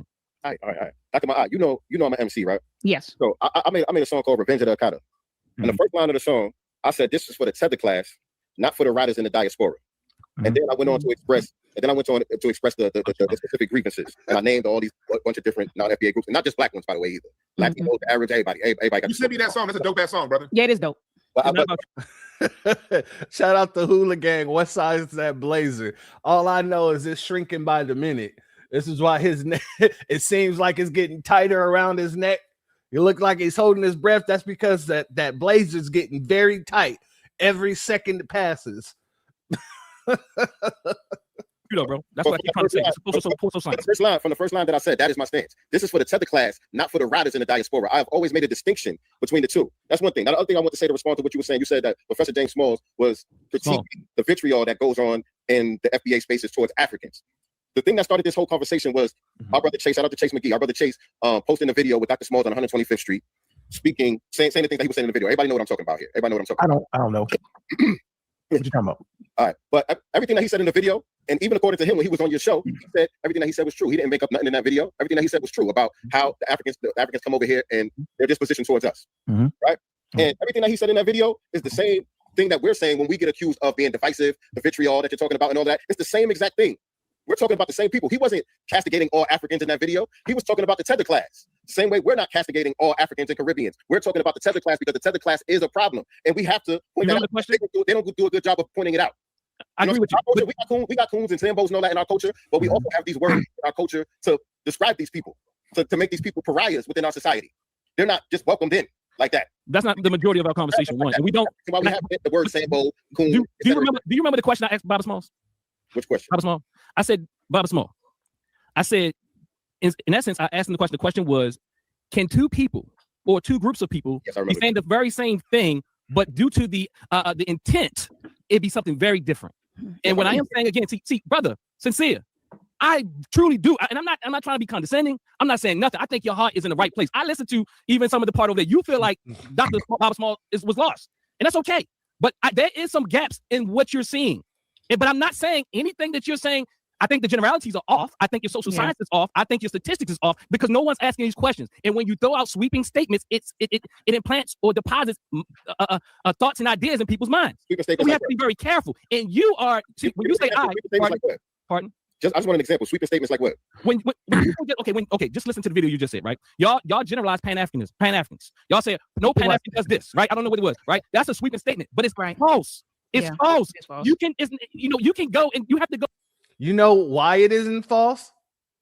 Even if you have one or two Pan-Africans that do call out people on the continent or people who come over here disrespecting us, the remaining group of the Pan-Africans are hella silent. The disrespect is louder than the checking. But y'all don't have that problem when y'all want to check us. You want to turn around on us and wag your finger at us with a megaphone. But the checking of the African, you're whispering. That's the problem. So when you say it's a sweeping statement, we're going off of what we see, not what you tell us. That's that snake oil salesman tactic. Don't believe your lying eyes. Believe what I'm saying. And we're not doing it. Like our good brother Kukizi just said, those days are over. And now you're seeing your pockets dry up. You're seeing less people want to take your little African tours. Probably got less people signing up for your classes. So of course you would come in as a contrarian. But let's make this very clear. I want to make this very simple and plain. You can't say this isn't what Pan-Africanism is about when all we're seeing is one-sided rhetoric. That's it. You want us to sit back and take the disrespect because if we say nothing, neither will you. And the second we come out and say, yeah, no, that's not going down, you could take your bush meat eating ass right back over that dang ocean over there and go right back home if you don't like it. Then all of a sudden, everybody can hear the Pan-Africanisms. Then the Pan-Africans are forming like Voltron.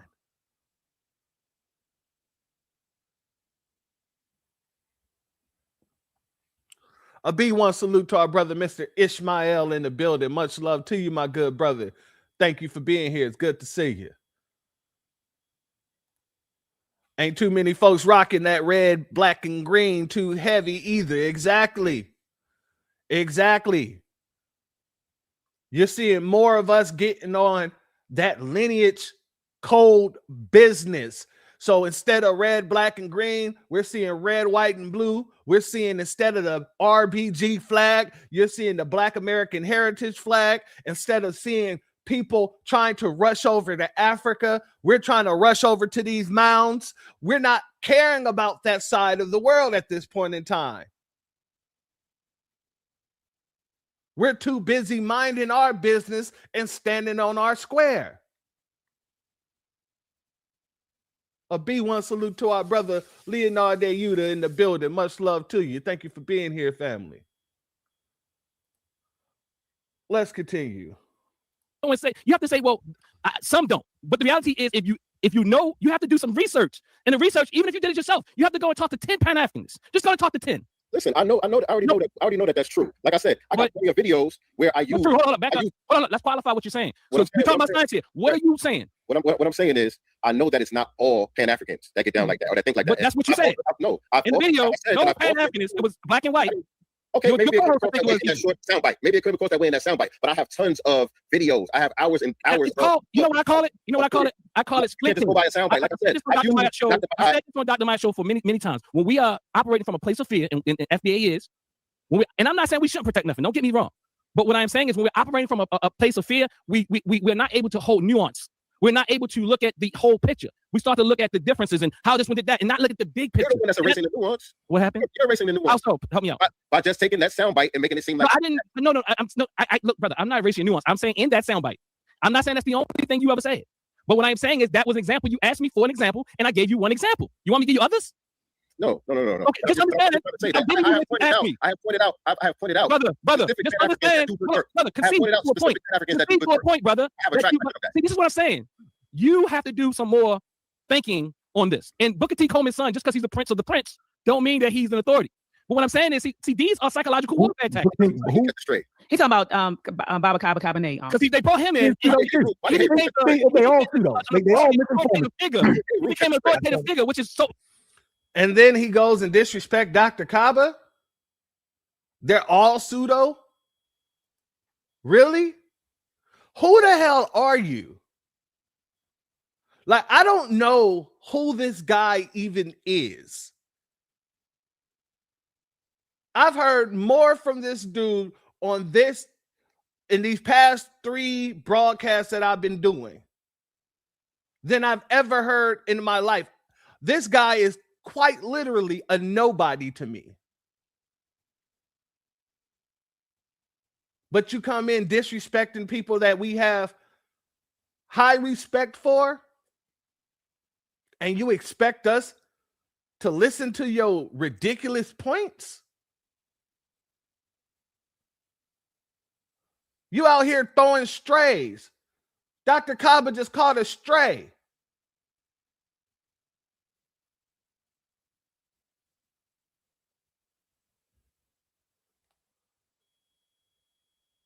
Shout out to Reese. She said, thank you for being here, my sister. He's a nobody to all of us. This is my point. Like, don't nobody know this dude.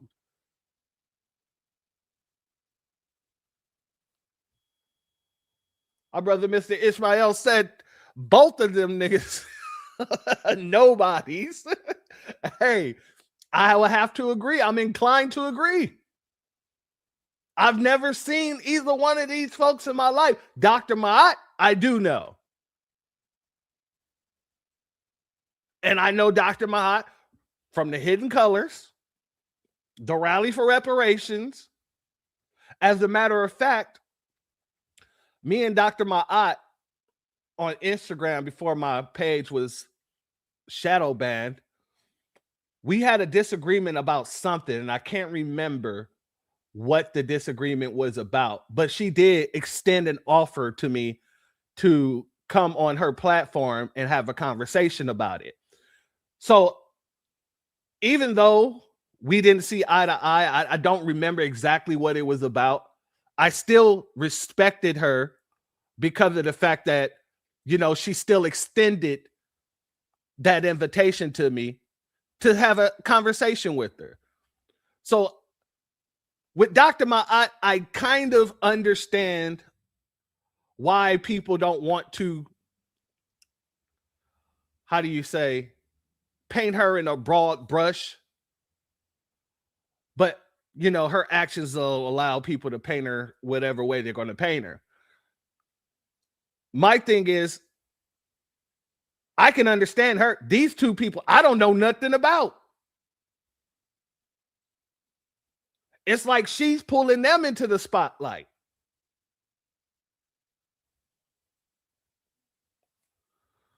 Hold up. Uncle's from Saunetta's I'm in Ra Squad, but I have never heard of this Asar. I know an Asar, but he's not him. Yeah, thank you for letting me know that. It makes it even worse. Shout out to Saunetta and everything, but I'm gonna be honest with you, family. A lot of folks who watch Saunetta's debates and things like that, after a while, most of the people that I know just stop rocking with it.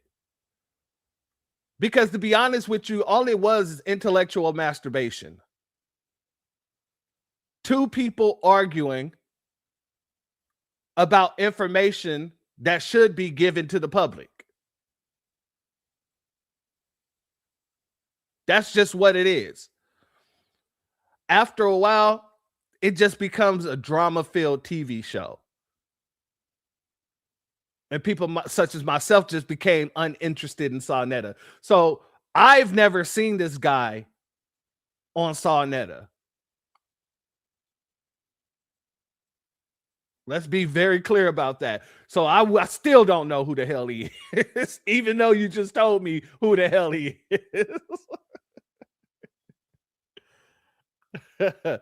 Shout out to Hero the Angel. Saunetta, bad faith gaslight. Yeah, hey, that's one thing that he will do.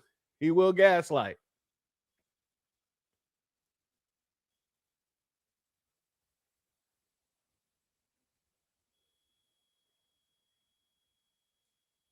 Shout out to our brother Maxwell Jenkins in the building.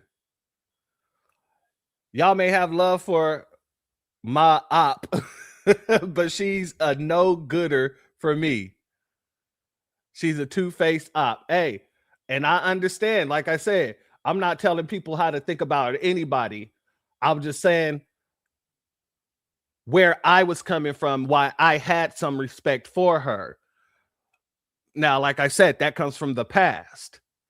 Now, everybody else, you're free to feel however you feel.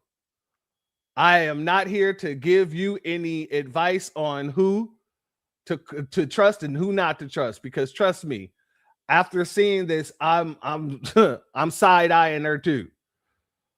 She can go too, church. Yes, she can. Hey, I feel you, Shelly. 100-fold. 100-fold. Shout out to our brother Kid Gravity and Beyond in the building. Much love to you, my good brother. Thank you for being here. Let's continue. What is psychological science? Can I play this clip, man? Why he just put a straight? Why go to straight? He ain't catch no straight because he promoting misinformation. It's not a straight for me. It's the truth. So he don't gotta be here. He be talking crazy when I'm not there. So what's the difference? Brother, I think brother sincere, honestly. I'm not trying to hear none of that. Let me play this clip. Hold on. Things. I would like to talk to you, brother. Yeah, talk to him. He's sincere. Let me say this. When I first came in the thing, y'all all said Unc started that shit. Unc don't start nothing. Unc just finish it. Let me show you what the brother said out of his mouth about me and why I came up like that. What's wrong with y'all, man? Not starting nothing. I'm just a finisher. He did say something about my coat. Yeah, he did. I'm a finisher. I ain't starting nothing. I react to it. I ain't only know damn Tariq to tell me that. Y'all see, the thing is, a lot of y'all got a hard on for Tariq. And his brother in the blue obviously has a hard on for Tariq. Man, please. If y'all get Tariq's dick out y'all mouth, y'all might see what's really going on. But my thing is, these dudes don't really see what's going on because they got Tariq's dick in their mouth. Come on, that was not.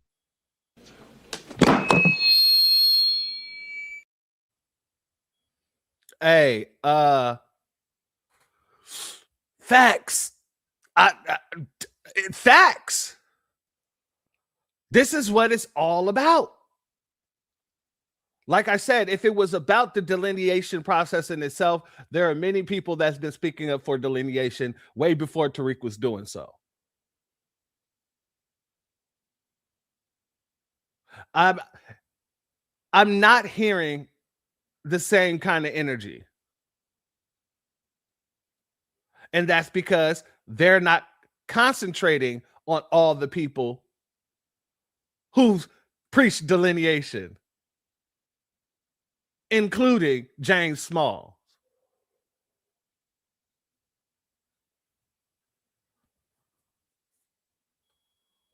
Not nice. That's why you came in. That wasn't nice. That shows why you came in with the smoke, but nevertheless, you came in with the smoke. Now let me talk. because I come in with the smoke.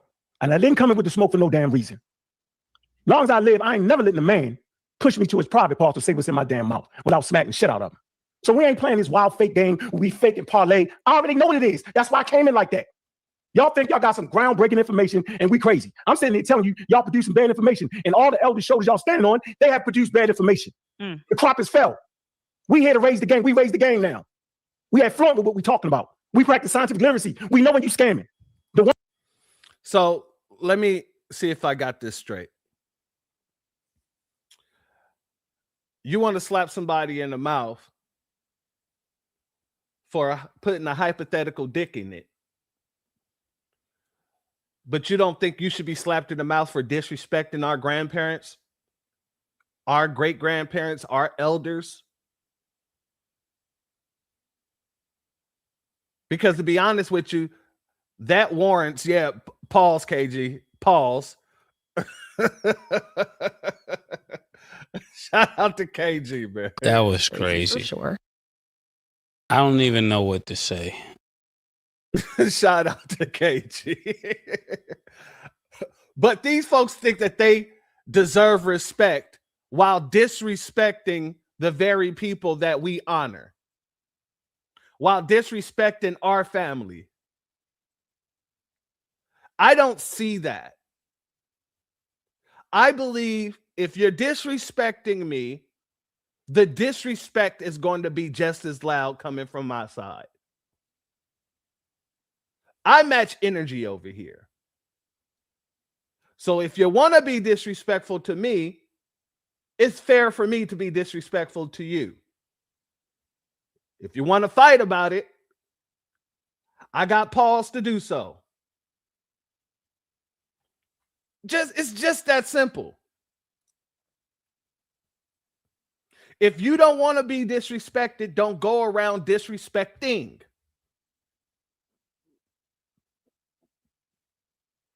I'm a very cordial person. Even if I don't like you, I will not disrespect you until you disrespect me. Why? Because in case I need to go 0 to 100, I don't want to feel bad about it later. I want to be right and exact, or righteous and exact.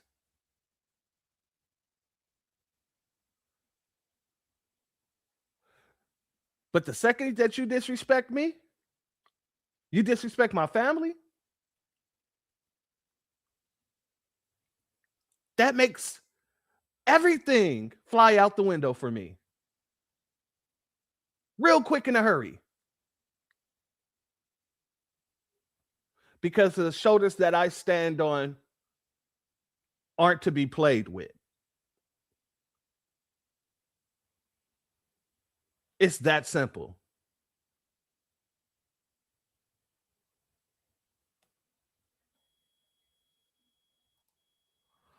Great question, KG. Why can't we just embrace our own cultures and come together to handle business? That's a great question. That's what I believe we should be doing, embracing our culture and rocking with the people that rock with us. I don't believe we should be creating some imaginary relationship that's based off of parasitic activities.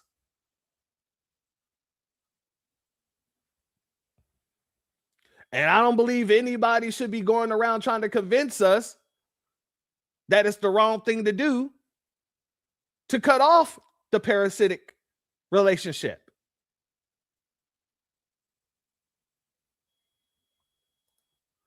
Shout out to Legit Hustle. We respect ours 100%. 100%.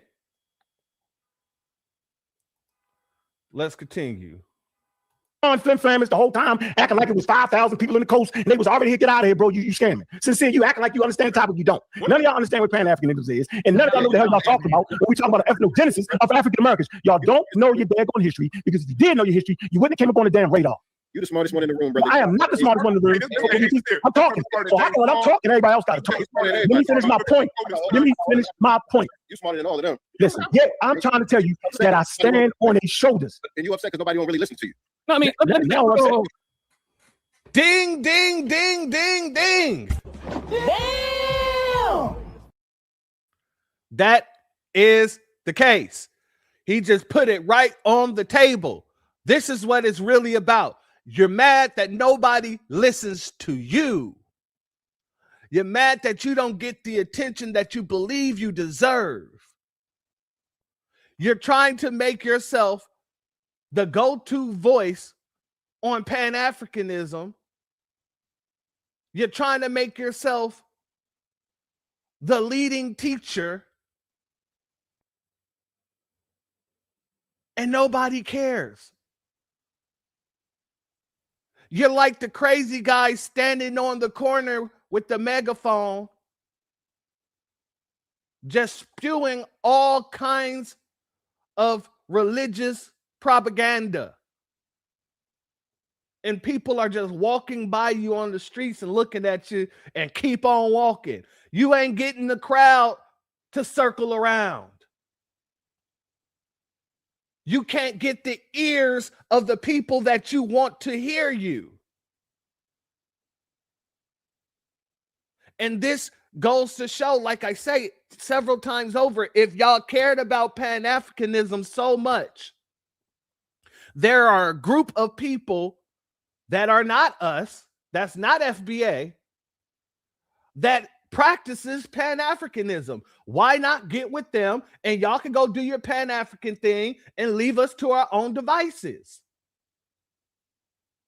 It's about having the control. It's about being the person who has the authority to speak. And you not liking the fact that you're not the person who has that authority. You could tell how upset he's getting because this dude talking about, oh, whenever I talk, y'all got to talk. Y'all want to talk too. Let me finish what I have to say. But yet you didn't let them finish not one thing that they started to say. Dr. Ma'at had to tell you to be quiet several times just to hear Dewan give you facts that you did not combat and you can't omit.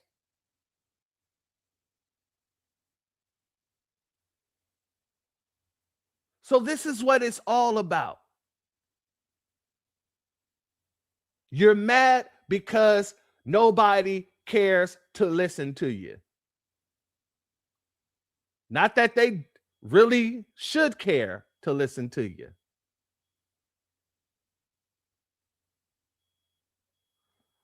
A B1 salute to our sister Brooke in the building. Much love to you, my sister. Please drop that link in the chat so I can go ahead and start that. And family, please make sure to go hit that link and send those letters out, those delineation letters. Please make sure you're sending those out. Much love to you, my sister. Let's continue. He doesn't have to be smarter than anybody, but he is an intelligent brother. Hold on, let me defend myself. Let me take care of myself. Hold on, no, let me help too, because I want to. Like, you are an intelligent brother. Yeah, he is. He is. No, really...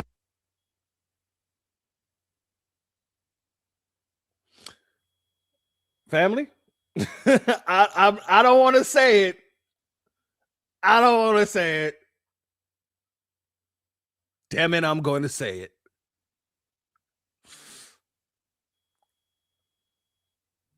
Is Dr. Ankh, or excuse me, Dr. Asar and Ankh in some sort of homosexual relationship? Why does this man feel the need to defend this dude? Why does he feel the need to defend this dude and this dude is sitting right there? I'm just asking. That seems real, homosexual to me. You ain't gonna talk like that to my man. Seems real sus, right? Maybe it's me. Maybe it's me. I don't know. Sounds like 69 Boys to me. I'm just saying, Bussy Buddies. The man's right there. You won't let this man speak for himself. Every time they getting on this dude's head, you got to jump in. Whenever this dude say something ain't right, then you jump in. Like, it just really gives off touch my body vibes. You know what I mean? Not Masonic Bussy Bros.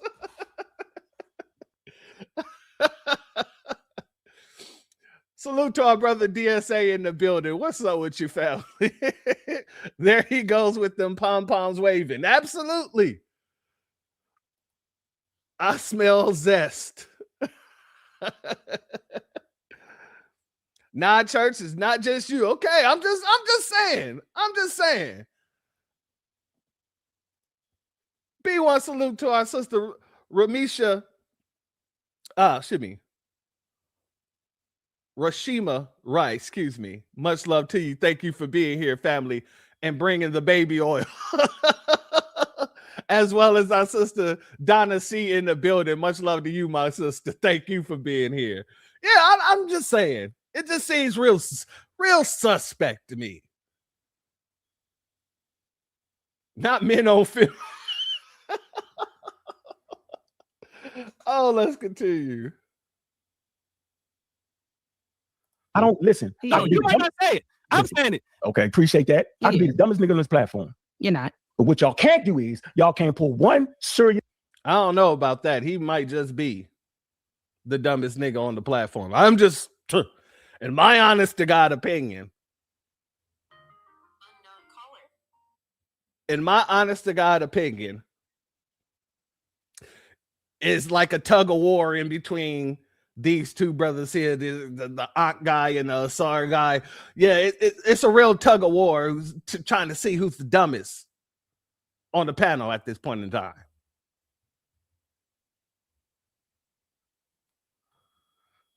Scientific academic source. Y'all run around, y'all don't even understand evolution because you wouldn't say the shit you've been saying at all. Evolution. He playing anthropology and don't know what the hell he talking about. None of y'all understand the subject matter. That didn't prove me wrong. Sincere over there is still thinking that it's three races. Sincere. Shout out to Dewan once again. You still haven't proved me wrong. You still haven't proved me wrong. And he's not going to, because he doesn't have the tools to. His tool is straw man argument after straw man argument after straw man argument. Shout out to Arch. Thank you for being here, family. Mutual jerk brothers. Y'all cold. Y'all is cold.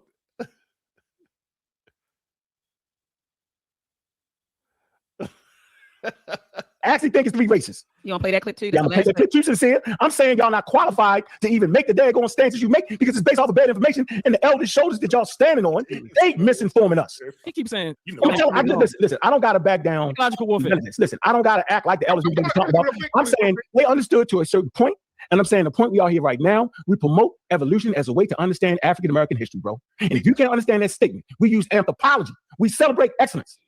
They're not hiding who we are, bro. It's all in the textbooks. We can pick up textbooks, not your little crazy pseudo book you picked up. We're talking textbooks.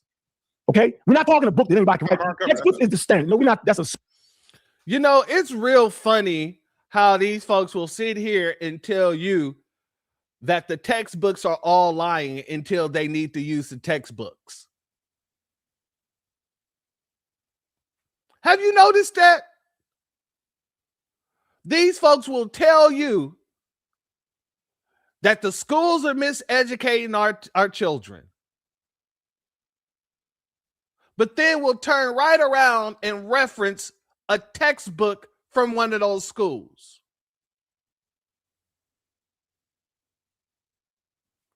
And as our sister Reese just asked, what makes them qualified? Because he's been teaching a lie for I don't know how long.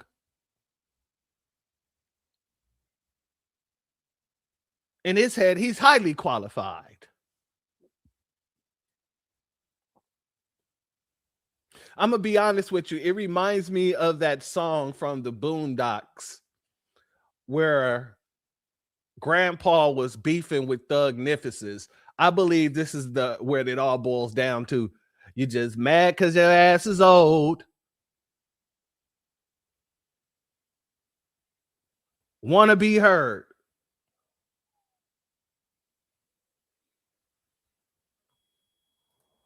The pink man is his god. This is what Kemites do. Hey, let's continue.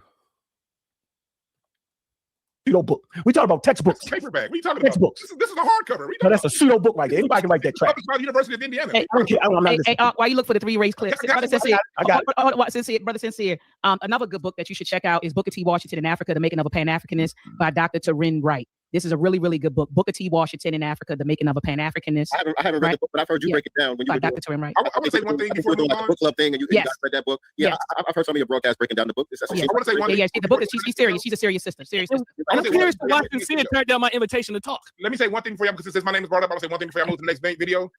I stand by what I said. And yes, because in the video, it was a whole lot of Tariq being brought up with Tariq running around. So when I said what I said about Tariq, I stand on the 10 toes down. I ain't running from it. Yeah. The one that wasn't nice. It wasn't nice. It was I'd be wrong if I call him a whole ass nigga. No, we're not doing that. Then I'm wrong. See? Yeah, but how's he gonna tell me what I got in my mouth though? I think I gonna say something about that. I ain't got calm down on that. I'm never going for that. I ain't going. I ain't going, nigga. I'm not going. You look like an autistic Catino Mobley. Oh, Dewan. I'm telling you, stop getting into these goddamn. You can't clown with a dude that is a comedian. Leave this man alone. Jesus Christ. Oh man, that just hit me in the chest. Pause. Oh, shalom and salute to our brother Maxwell Jenkins. Thank you for your super chat. Your donation is blessed tenfold. I appreciate your contribution, my good brother. I forgot the Ankh dude is a Darwinism evolutionist. He's definitely an idiot. Hey, I'm gonna be honest with you. Yes, he is. Yes, he is. And that just goes back to our brother's comment where it says that God dang it, the white man is his God. Evolution in itself, the history of Charles Darwin, he's a staunch racist. Darwinism was racist and is racist. Let me just be very clear. It was used by racists for racists. Shout out to Cold Coffee TV in the building. Flim Flam got Flim Flam.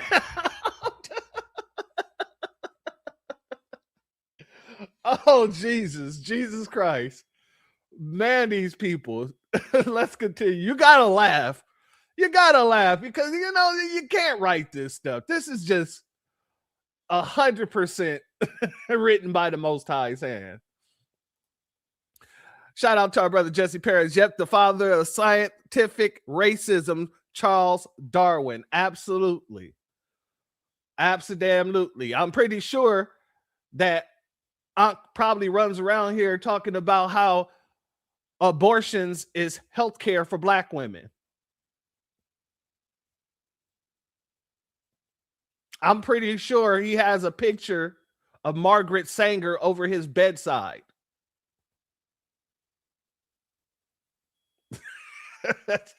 Renaissance always said, don't insult autistic people to why. That would 100% be an insult to every autistic person. I'm going to be 100 because my nephew is, no. My nephew will run circles around this guy. 100-fold. I'm going to run that back just a little bit. We celebrate excellence. They're not hiding who we are, bro. It's all in the textbooks. We can pick up textbooks, not the little crazy pseudo book you picked up. We're talking textbooks. Okay, we're not talking a book that anybody can write. Textbooks is the standard. No, we're not. That's a pseudo book. We talking about textbooks. That's paperback. What are you talking textbooks. about? This is a hardcover. No, that's a pseudo book right there. Anybody can write that trash. By the University of Indiana. Hey, while you look for the 3 race clips, brother Sincere, brother Sincere. Another good book that you should check out is Booker T. Washington in Africa: The Making of a Pan-Africanist by Dr. Taryn Wright. This is a really, really good book. Booker T. Washington in Africa: The Making of a Pan-Africanist. I haven't read the book, but I've heard you break it down when you were doing, Dr. Taryn Wright. I want to say one thing before doing like the book club thing, and you guys read that book. Yeah, I've heard some of your broadcasts breaking down the book. I want to say one thing. Yeah, the book is she's serious. She's a serious sister. And I'm curious to watch Sincere turn down my invitation to talk. Let me say one thing for you because since my name is brought up, I'll say one thing before I move to the next video. I stand by what I said. And yes, because in the video, it was a whole lot of Tariq being brought up with Tariq running around. So when I said what I said about Tariq, I stand on the 10 toes down. I ain't running from it. Yeah. Brother, the one that wasn't nice. No, it wasn't nice. It was I'd be wrong if I call him a whole ass nigga. No, we're not doing that. Then I'm wrong. Kevin, how's he gonna tell me what I got in my mouth though? I think I go say something about that. I ain't got calm down on that. I'm never going for that. I ain't going. I ain't going, nigga. I'm not going. You look like an autistic Catino Mosby. An autistic Catino Mosby. I don't care. That was good. That is hilarious. Please. I didn't mean both of them. I just needed both of them to see it, Dr. Saul. Hold on. I can't. The one is not nice. Uncle, that wasn't nice what you just said. Uncle, it wasn't nice what you just said. Don't call nobody out there name, Uncle. And then the one. Doc, I'm not mad because he can turn around and talk with that piece of meat behind his head. Turn around and talk to Dewan is crazy. Oh, Dewan. Oh man, this is I swear, man, this is just the best part of this whole damn thing. And then Doc, I'm not mad because he can turn around and talk with that piece of meat behind his head. Go turn around and talk with that piece of meat you got back there, bro. Let me mute. Brother Dewan, and Brother Unc. We're not going to name call. We're not going to talk about people's private parts in their mouths. We're not, Dewan, stop. Let's wind it down, Dr. Bob. I'm sorry. Y'all stop. Let's wind it down. God, yeah, we about to wind it down. Goodness gracious, man. Okay, so look, I'm gonna get Dewan and Uncle first. The two of y'all go ahead. What's your last? What's your closing words? Get y'all out of here first. Dewan, what's your closing words? What's your closing words, Brother Dewan? You gotta unmute, Brother Dewan. You gotta unmute yourself. Y'all two, okay, man. My closing words is, look, I have no issues with anybody, whatever they choose to celebrate and participate in. We all have personal choice. I don't know where other people's family lineage and background come, but when you call me stupid and say I'm not academic because I bring up my history, that's where I draw the line. I got a whole bunch on that video, a whole bunch of people who follow to read your sheet. They don't know how to read. They don't know what they're talking about. And I can pull up family genealogy. And then when I put my degree out, niggas got offended. So you can't have it both ways, is what I'm saying. What I'm saying is this. If you guys feel the way you feel, you want to call yourself foundational African-American, I don't give a fuck. You want to be African? Cool. My fight ain't with none of y'all. I come from the professional world. I come from 15 years of doing IEPs and with our children in schools, groundwork. You know, I'm not part of an organization. I fix people's IEPs. And I've dealt with that with the case of the children, through breakthrough advocacy services. Then I evolved my company into dealing with more corporate trainings, dealing around communication, because my specialty is communication. And in my work, both with the children and with the adults, I see a major issue and a major schism between the groups. And it's a schism that needs to be addressed, that I use my platform to sometimes address. Generally, I talk about music history and the history of Black American sound, and that's my bread and butter topic. And so, but in the same time, I can't go around in the world and see all the things that I see and not talk about it. And yes, when people are, you got to be aware when you call people stupid and uneducated for having their point of view, you're going to get some things thrown back at you. That's why I know I talk a lot of stuff. So if people throw things back at me, I don't care. It doesn't bother me because I know who I am.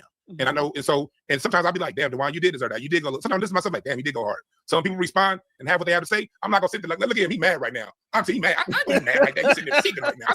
No, he's not. He's looking at something. He's looking at something on the internet. I'm going to have a good, for me, I'm your Huckleberry. If you want to have a good time, talk about these things, I'm going to talk about it, but there's nothing. Look, he is mad. He's pissed the hell off. He just flicked off Dewan. He just flicked Dewan off. Look, hold up. That doesn't show that he's not mad. That shows that he is seething. He's definitely mad. You only flick somebody off if you pissed off, if you don't like somebody. Oh, yes. Let's continue. For me, I'm your Huckleberry. If you want to have a good time, talk about these things, I'm going to talk about it, but there's nothing you can say that's going to throw me off my square and what I see. I have my research. When it comes to my books that I write, when it comes to my information, anyone who follows me know that I treat my YouTube the same way I treated anthropology in school. At least 3 to 5 points of reference for every point that I make. And if I can't get 3 to 5 points of reference from a point that you're trying to make me trying to change my opinion, then I just don't listen to it. But it's fine. Everyone has a right to their opinion. I got love for everybody. Part of my Black American culture is clowning and talking shit, part of my the way I get down is I can kind of talk shit and then break bread with somebody 6 seconds later. Doesn't bother me. But if it bothers somebody else, tough titty. My thing is this. We have to understand that we different. We're going to see things different. We got different backgrounds. We have different lineages. So when I see someone say they're African and they're really convinced, something to me tells me there's probably something in that person's DNA that's telling them that's who they are. And I'm not going to argue with you and say that's what you're not. But if you come over to my side of the fence and I've done all the work, I ain't doing all the work that I've done for somebody to tell me what I'm not. Especially when you come around and you ain't got nothing to say. But yeah, we all, okay, where's the proof? You got the proof. I'm not, whatever. So I got to say, I got love for everybody. I got love. Thank you, Dr. Mahad. I thought that you did. I thought that you did a good job of Mr. Dr. Smalls as a host. You do what a host is supposed to do, and you do a great job of hosting. So I appreciate you for the platform. Even in areas that I disagree, even with YouTube brothers, we disagree. I don't look at you any less than or me any better than just because we disagree. We just see certain things a little bit differently. But when you throw a wide net out there and call a group of people stupid, watch out for somebody in that group might come out and shoot back. And I'm just the nigga that's gonna shoot back. And whatever you gotta say to me, I can take it. I don't care. So that's just what it is. Salute to Sincere. And I think that everybody has a right to feel however they feel. And that's not my business to tell you you're not who you are. But I'm standing 10 toes down into who I am. And on top of that, and so anybody telling me I'm not that, I'm gonna reply and I'm gonna have a lot of fun when I reply. I like to make myself laugh. So when you say something crazy to me and I reply, that reply is going to be to entertain me. Leave me alone if you don't want that stuff to come back your way. If I offended anybody out there, I apologize if I offended you, but I still mean what I said. Brother Dewan, look, do me a favor in the back chat, put your info back there because Dr. Sarr has an establishment called the Temple of New African Thought. We have lectures and panel discussions, and we're going to bring Ankh in. We're going to bring you all in and to have another panel discussion about this whole, FBA and all that other stuff. So, all right, I see it. I got the email address right there. So, email address right now. I got it right. He put it in the back.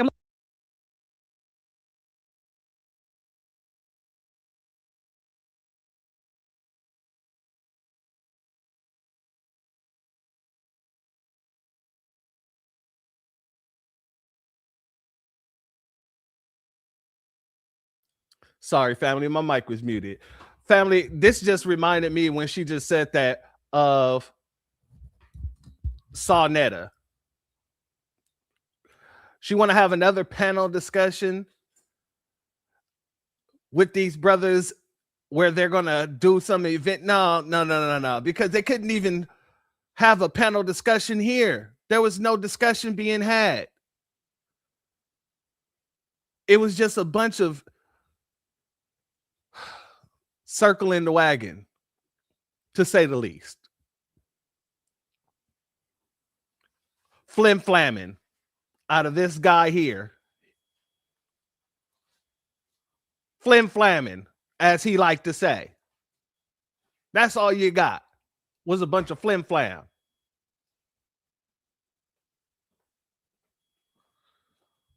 Looking at it. I just put my Twitter. Let me give you the email. Oh, you type it in now? Okay. That's your ex. Okay. info@dewambi.com. Okay. Let me go right here and use my little camera. Yeah, we're gonna bring y'all in and have more discussions about this. I definitely want to have one on this Pan-Africanism thing. We'll pack the house with that one. Yeah. Y'all making some claims. It ain't this, it ain't that. And so I would love that. I think that would be Dr. Sarr. I'm lining up something at the temple. It works. All right, let's do it. New African thought, which is also a way of delineating. That's right. New African thought. Brother what are your thoughts? Your closing words? Yeah, he's scamming like a motherfucker, yo. And he know he's scamming. Let me play the script right here, man. We about to close out. Y'all match what you saying, though. You gotta like we closing out, brother. And that's another thing. He just plays random clips and then goes on a tyrant. He's not correlating what the clips go to. There is no real thought behind him putting up these clips. That's all it is. This dude is just playing a random damn clip. So I'm glad Dewan said that, because I was wondering, every clip that he played, I thought there was going to be something he had to say to those clips. No, he's just playing random clips and taking things out of context.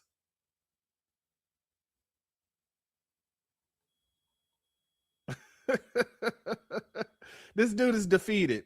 That's what he is. He is defeated and he know it. Somebody said that he got so mad he started changing colors. I just noticed that he's like 2 shades redder. Oh, let's continue. My voice a little with some comment. Now he closed out for 20 minutes though. I got it on the clock and he's still talking. He's still running his mouth. You call me a scammer, you man. He ain't closed out. He ain't closed out for 20 minutes, bro. Go ahead. I got it on the thing. I can show it. He not closed out for 20 minutes. Warm milk, that helps. Yeah, I close out, y'all. We close out. All right, here we go. You know what I'm saying? When you deal with like anthropology and all of that, they only talk about 3 races on the planet. You know what I'm saying? Like, it's not like a whole bunch of different racial categories. You know what I'm saying? It's Africans, it's Asians, and it's Europeans. But they will use the term Negroid, Caucasoid, and Mongoloid. You know what I'm saying? And they're referring to the racial makeup, you know what I'm saying, of those different groups. And that's what he's using the term African to refer to, which is why he embraces the term. I just want to say that that's my interpretation of, because I've heard him say that and break it down several times the way he's coming from with that. So I just want to put it out there for people who might be confusing the two things. You know what I'm saying? But he does also convolute it a little bit when he starts talking about culture and different things. You know, he does say certain things that kind of mix that up as well. So it's open to however you want to interpret. So once again, Sincere don't know what the hell he's talking about. And he's in a conversation that requires you to understand that they actually said it was 5 races, but that was doing scientific racism. They don't even do that anymore. There's only one race, and that's the human race. Simple as that. If you can't understand the concept, how can you sit there and teach African Americans who they are? I mean, you really can't get to your history because you don't know how to use anthropology. They made nothing but mistakes on this panel. For some weird reason, they still think it's an ethnogenesis between an indigenous black people that was here, some black traders, and a little bit of slaves. Y'all can go back and play the clips. That is my concern, that we have another generation that will be miseducated off this foolery. We have been carrying this lie that we Native Americans for a long time, man. The elders even said that they was wrong. And to that, I say they were pseudosciences on that. Now we're clear. We can see you. I see you. Our eyes are wide open. We're not going. We understand that our ancestors come from Africa. We get to America. We have an ethnogenesis with Europeans and some Native Americans. We understand we developed a culture separate from African indigenous culture that incorporated indigenous African ideals and principles. Thus, they call us African Americans. We are the foundation of what made the economy what it is today. And for that, they owe us that money. And for those that will give us those billions and trillions of dollars, they have a system called science. They will use that system for us or against us. So you can talk all you want and say all you want to say. I ain't gonna be able to do it. They know who the hell you are, man. They know what they did. They know what you did. So we don't got to argue and fight. We don't got to make up new stuff. Y'all. Now, one thing I will agree with you there. I hate to do it, but I have to agree with them on that point right there. They do know who the hell we are. And they know what the hell they owe us. They know our lineage. They know our heritage. That's what they got you to cover up. That's why they're willing to put millions upon millions of dollars into Pan-African studies. But anytime you want to learn about the history here, they make it tough. They put articles and things like that behind paywalls for a reason. The Smithsonian swoops in, and anytime there's archaeological dig in America and they find something, you never see it again. The Smithsonian will swoop in, pick it up, take it, and then it's gone. You don't think they know who we are? That's why you don't have them digging in America. Most of the archaeological digs, where are they digging? Not here. Dr. Henrik Clark said the more they dig, the blacker the world gets. But I will enter a caveat on that.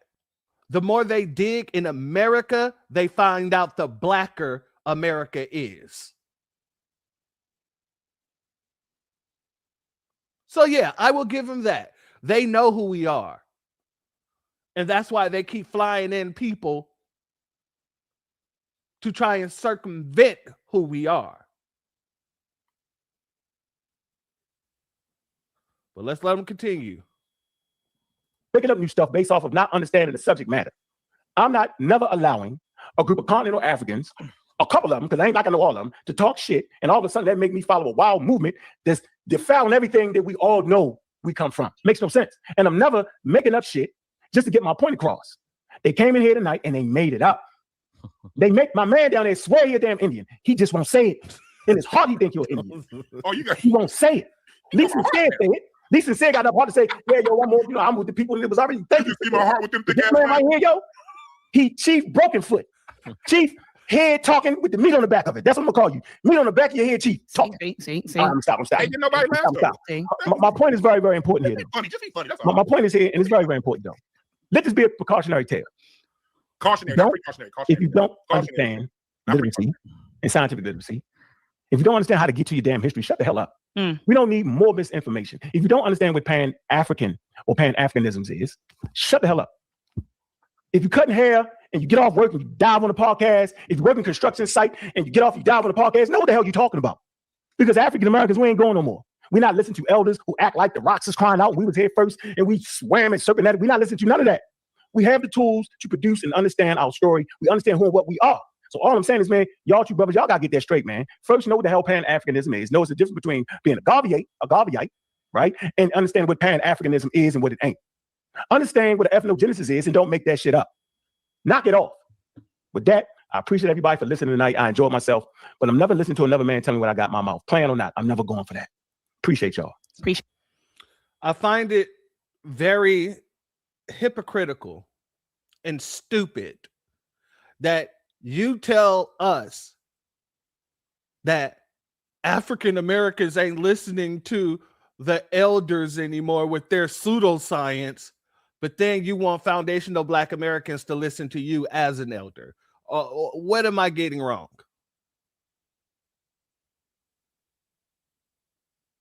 That sounds incredibly hypocritical.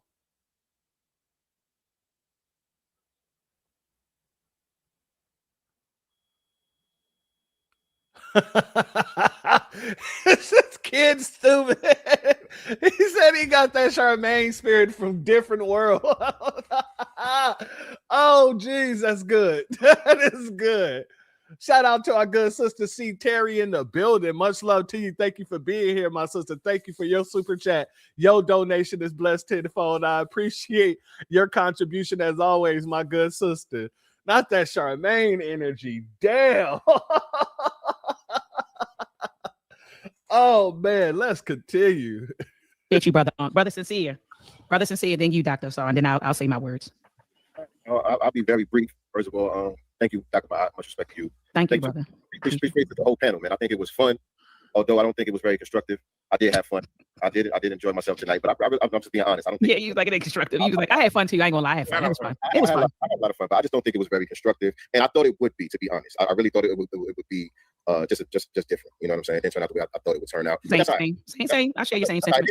These things happen. You know what I'm saying? We live. You know what I'm saying? It's not pre-scripted or nothing like that. You know what I mean? We got 5 different personalities up here, so I'm not blaming nobody or nothing like that. I'm not mad. You know, I'm just being honest about my thoughts about, you know, how things went and how I wish they would win. You know what I'm saying? Mm-hmm. But at the end of the day, nothing but respect for you, Dr. Mahat. You're one of my favorites. Likewise.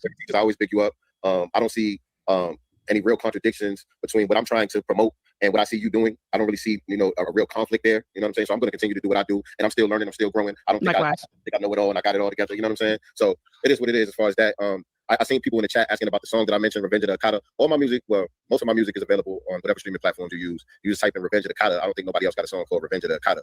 You should be able to get the song, and you know, you get access to the rest of the music as well. Other than that, I'm at Sale Up the God on all social media platforms. And Asar, I know you invited me to have a conversation with you or whatever the case may be. I'm open to it, but we would definitely have to discuss some parameters and what exactly we're going to be talking about, because this right here, I'm really not with it. You know what I'm saying? Going all over the place. Like, if we're going to talk about something, I want to know exactly what we're going to be talking about and focus strictly on that. You know what I'm saying? And, you saying if you come to Baltimore? No, he said he wanted to have a conversation with me. I'm thinking you're talking about like a live conversation. You know what I'm saying? No, I'm just talking about behind the scenes. Oh, okay. I'm talking about real life stuff. I'm not talking about online.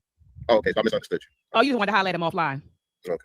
Because I close with that. Like I said, I'll be real brief. Because this one, you, Dr. Sar. I do believe the brother's sincere. And you know what? Now the brother, what's my brother name? Dewan. Yeah. Brother Dewan. Now I knew I saw you before. When the whole thing about the hip hop thing with Tariq Nasheed, although I can disagree with Tariq Nasheed, I do think that some of his points around hip hop was accurate. Was it also used as a tool of division? Some can argue that, but nonetheless, I did listen to you, Dewan, around that period, and I think you were making very cogent points, honestly. So I do remember you then. So I can hold nuance, right? Brother Sincere, I really do think that you truly are fighting in a way to protect us and get us in your way that you think what you think we deserve. I do think, though, we have to understand how messaging works and how we say things. And when we speak in generalities and all these other things that we're saying are harmless, I think social science will show you that it's not harmless. So we have to be more responsible with our messaging and the information that's out there. Yes. I think that the way that you all were speaking about Baba Small, and I'm not saying that you were trying to like, it did sound condescending, like y'all were giving him like, well, he's kind of older, you know, Yeah, he's he's out old time now, and, you know, all that type of thing. And as if somehow, you know, my argument would be that even when he's wrong, I don't think anybody could really have he would, even though he would be a hard person to pin down with the amount of information that goes to those brain cells. So basically what he's saying is that because James Smalls is so old, he should be above reproach. And we're saying nobody's above reproach.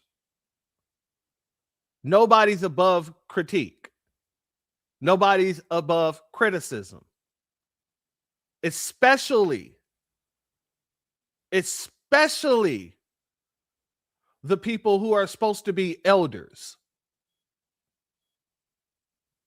Because while he's going around here saying we're miseducating people, I've already said this earlier in this broadcast.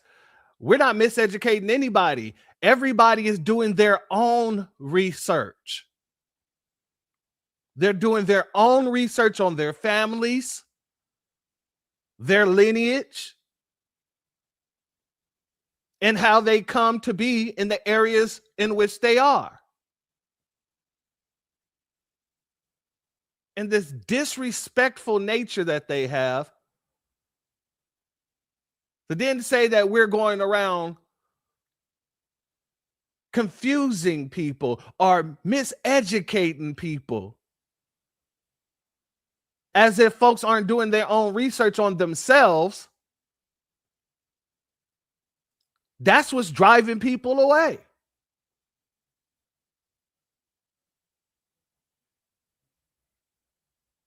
Your theories, to be 100% honest with you, nobody have to respect your theories. More people will choose to respect what they find in their bloodline rather than respect you and your theory. Like I said, y'all have no problem with anybody else having oral traditions. But our elders have to be liars. Our elders have to be preaching pseudo.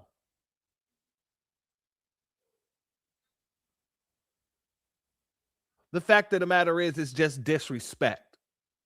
That's it.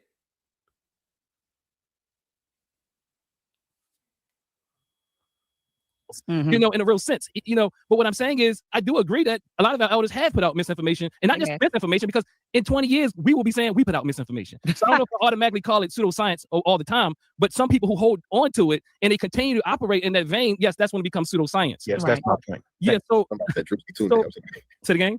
I'll read the chat. Okay, so I want to do, Doc, I'm closing out. No one is speaking anecdotal. I think we have to be clear. And I think that we really have to practice discipline when we're talking about these things. There's no discipline going on. We really don't know what we're saying. And you might mean one thing, but once you say that no Pan-Africanists, we have to have training in how to say things in different ways. And it's coming across too often. And you say, well, that's not what I meant. No, we have to be more clear. You have to be more clear. And you have to begin to depend on those who do this type of thing. I'm saying that people who are trained in these things, you need to depend and talk to your brothers and sisters who are actually academics in this sense, and really. So basically, come to us. You got to come to us. Come to people who's trained in this. Why? So you can indoctrinate? See, there's a difference between education and indoctrination, and that's what it seems like you guys want to do. It's indoctrinate. Trying to name yourself experts in that field. That goes right back to the NCI form that we went over when talking about PSYOPs. You call FBA a PSYOP, but the more and more you listen to these Pan-Africans, they fit the criteria of a PSYOP.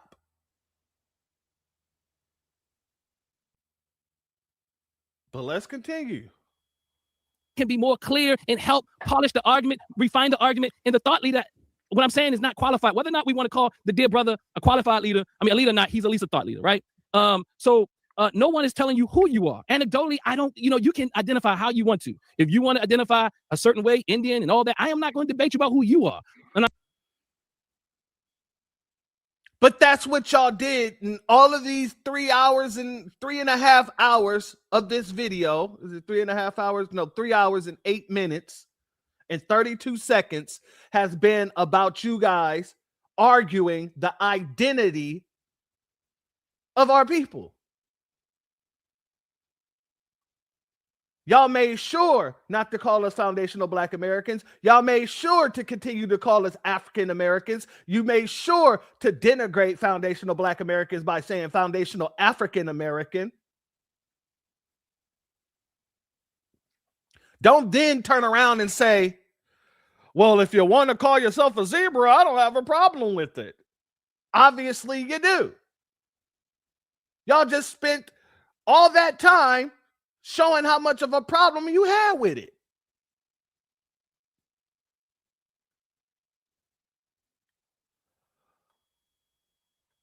Salute to Claude Neely, Francis Amos. Thank you for your super chat. Your donation is blessed tenfold, and I appreciate your contribution as always, my good brother. Note to FBA, please stop allowing your enemy to steer you talking about African DNA. DNA is not ethnicity. Identity is defined by unique lived experiences. Examples: Jews, the Holocaust, FBA, slavery, not African American. Much love to you for that comment, and you are absolutely correct.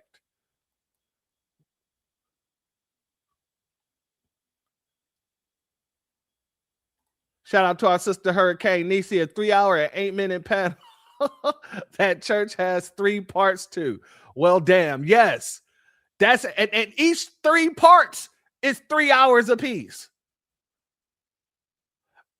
Each part is 3 hours apiece. In every single broadcast that I've done on this, it's been about identity. It's been about whether or not we are the Indians, the Aboriginals. We're not American. We're Africans. This is what this whole damn thing has been about. Let's continue. I'm talking about you, brother Sincere. But overall, I am saying that you anecdotally and us as a globe, as United States Africans or African Americans, that is something totally different. If you speak from your own positionality, then what happens is it's kind of like dilute. It's kind of it's messing the picture up. So be careful with the generalizations. I'm against anything that is divide and conquers us within our group, intra-group, out group, whatever. I'm talking about Black people, whatever you are. I think we have to be careful with that because that is playing into what white supremacists or whatever you want to call it, the system, whatever you want to call it, wants us to do. There's enough of that going on with these gender wars. So this is no different than the gender wars, the feminists in the manosphere and all that stuff. Notice they're mentioning the gender wars. They're mentioning all of the PSYOP situations that's going on, but they're not mentioning the fact that it's these Africans that are pushing the gender wars. X just released that update showing where all these people are originated from or where they're from or where they're at. And all of these folks that's been pushing the gender divide, they're African. So how are you telling me that this is a part of the government's plan when they're paying the people you're trying to unite us with to divide us here? Oh, but you're not going to say nothing about that, right? Yeah, okay. Don't fall for the trap. That is what I'm saying. I'm against the psychological warfare, the divide and conquer. Put more work into building the movement will be my suggestion. The FBA movement and talking about its positions and where it will go. And stop acting like it is a lineage without an ideology. The reason why people want to say there's no leader, no ideology, because no one wants any accountability. And it is not a pure lineage. It is an ideology. There's nothing wrong with that. But stop beating up on our brothers and sisters. Not you, Sincere, because you're a different type. You are not the majority. You are an anomaly.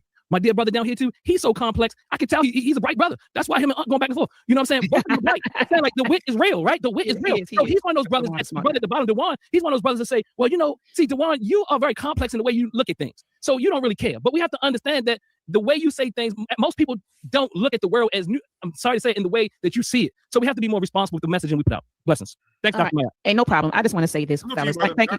I'm not going to, no pushback to that. All right, I just want to say thank you all, everybody, Brother Sincere, Dr. Asar, and Brother Dewan for coming on. I know we were going strong for 3 hours, and I do agree with Brother Sincere. Like, we did go off topic, right? We're supposed to be addressing the interview, and then it went from addressing the interview to addressing the ideas surrounding, you know, FBA. Hold up, while everybody was talking, I didn't cut nobody off. No, I wasn't going to cut you off. Yeah, let me finish my. This man don't even have enough respect to make sure he's not cutting off the damn host. She's in the middle of giving her dialogue to end the show, and you still can't stop talking.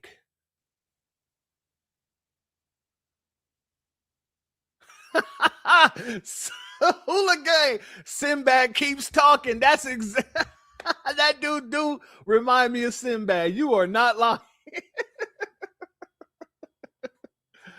Oh, salute to Black RU. Thank you for being here, family. Much love to you. Much love to you. Exactly. The look at me syndrome. Listen to me syndrome.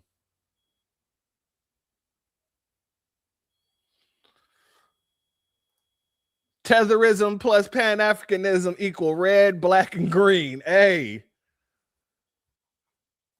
I cannot deny that. Let's let it continue. We're almost through this. I just let everybody close out. I went from Brother Dewan to you to Sincere to Asar, and it's like as soon as I opened up my mouth, it was like yo, like yo. I wasn't trying to. That's what happened though. I just want to finish my thoughts. I allow everyone talk, and if people go back and the people that have been watching, they say she talked the least out of everybody tonight, literally. And then when it's time to close out, I just told everybody, hey, Brother Dewan, you go first. Brother Unc, you go first. Sincere love to God, you go first. Dr. Asar, you go, and then I went last. So I just, sitting here listening to 4 people talk for almost 3 hours and barely talking, I just feel like when I open my mouth, can I at least say something? You know what I mean? That's all I'm saying. So I want to first and foremost thank everybody for coming on tonight. I agree with Brother Sincere. We kind of went from saying that we were going to address the interview to addressing ideas surrounding FBA back to addressing the interview towards the end. I do agree with it. I agree with him that it could have been more constructive, but he made a great point. We're live and it's unscripted. And it wasn't like, here's the template, here's the outline we're following. We just kind of freestyled in the conversation with where it went. But nonetheless, I do appreciate everybody's thoughts, opinions and views. I want to thank the chat. For participating, whether I agree with what you're saying or not. People came in, they participated. Brother Dewan, he brought his folks through. They came through heavy, Brother Dewan, for you tonight, honey. They came through heavy. Shout out to the pseudo killers and community of skeptics. They came through. Brother Sincere, I think you're streaming on your platform. Dr. Saw, you're streaming on your platform. So I do appreciate everybody who's been in the chat, kind of just engaging one another. And like I said, you may not agree with what we're saying, or that is your right. But at least you showed up tonight and you engaged, and I thank you all for that. Before everybody gets out of here, do me a favor, thumb up these videos, thumb them up, thumb it up, thumb it up. Also share this video, and lastly, subscribe to our YouTube channels. I know Sincere Love to God has a YouTube channel. Dr. Dennis Asar Wiggler has one. Brother Ark has one. Community of Skeptics. Brother Dewan, what's the name of your platform, brother? At Dewan B, DWANNB. Yep. So he has his platform. So subscribe to our YouTube channels. Hit the notification bell so that whenever we go live, you will be notified. And lastly, I just want to say this: when we have these, I feel like social media is a gift and a curse, right? It's a gift in that we are able to connect with different people and yes, share ideas and share information. But the curse is that some of the stuff we're sharing misinformation, disinformation, and malinformation. And so I just want to charge people who do have influence, right? Who do pick up this mic to do your due diligence before you start spewing, ideas and opinions. Do your due diligence, research, educate yourself. Because as Dr. Asar said, sometimes the messaging isn't accurate. And we want to make sure that, when we grab these mics and when we spread ideas and concepts, that we're being as accurate, as possible. And so that's what I have to say. Anything else? I know Brother Unc, you wanted to get in. No, I actually didn't want to get in. What was the two? What was the two? I just wanted you to, while you was talking, I just wanted to share the map so we could see the genetic signatures. I did not want to say nothing. I just want to show these brothers the article. I want everybody to see that while you was talking. That was it. I have nothing to say. All right, everybody finished? We all done? Brother Sincere? Dr. Ma'at, do you know the 2 races that I missed? I'm asking that seriously because I got that from Van Sertima's book. Mm-hmm. That it was 3 races? Yeah. It was 5. That it was 5. What were the 2 that I missed? Okay, so who did he miss? Oceania, Mongoloid, Caucasoid, Negroid, and Native American. Native American, that's a race? Yeah, it was 5 of them. Native American. Mongoloid. Okay, Mongoloid. The red natives.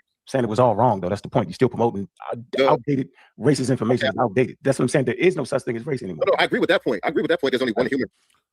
There is no such thing as race anymore. Okay, tell that to the Nabisco here. All right, family.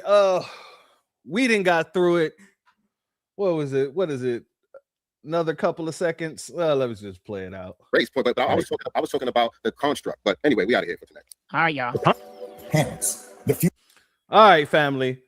So we didn't got through it. And at the end of the day, we know what it's really about. The fact that the people with the microphones who's screaming the loudest aren't being heard by the people they want to be heard by. We're not going off of anybody else's narrative, nor should we go off of anybody else's narrative. If y'all can tell us that Africans have the right to self-determination, so do we. Let's be very clear. Miss Nisi said, I owe her dinner 3 times over. Okay, Miss Nisi. I put you through all of that. I got to get your dinner. Okay. Much love to my sister. Yeah, family, this is what it's really about. People not liking the fact that we're not just letting anybody come on in and tell us who the hell we are. We're not letting anybody come on in and downplay our history here in America and downplay our grandparents and what they've been telling us for the longest. See, for them, it's okay to downplay and disrespect their elders. For us, it is not. And my elders fought too hard, way too hard, for me to disconnect myself for some fictional relationship with Africa. Let me be very clear. Because at the end of the day, everybody is African if you believe the out of Africa theory. So if you're not going to the Nabisco and trying to force feed them this African theory, this Pan-African nonsense, if you're not going to the Asian and trying to spoon feed them this Pan-African nonsense, if you're not going to anyone else, the Mexican, you can't come to us and try to push that on us. We've made a definitive decision to shut out anybody talking that nonsense. Now, is FBA a lineage or an ideology? It is a lineage that has multitudes of ideologies. There are a bunch of different people who think differently, who has different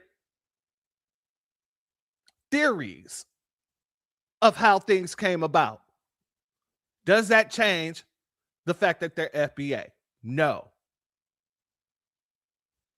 Me not believing in someone else's God don't make me any less of a FBA. Because an FBA can go and be a Muslim.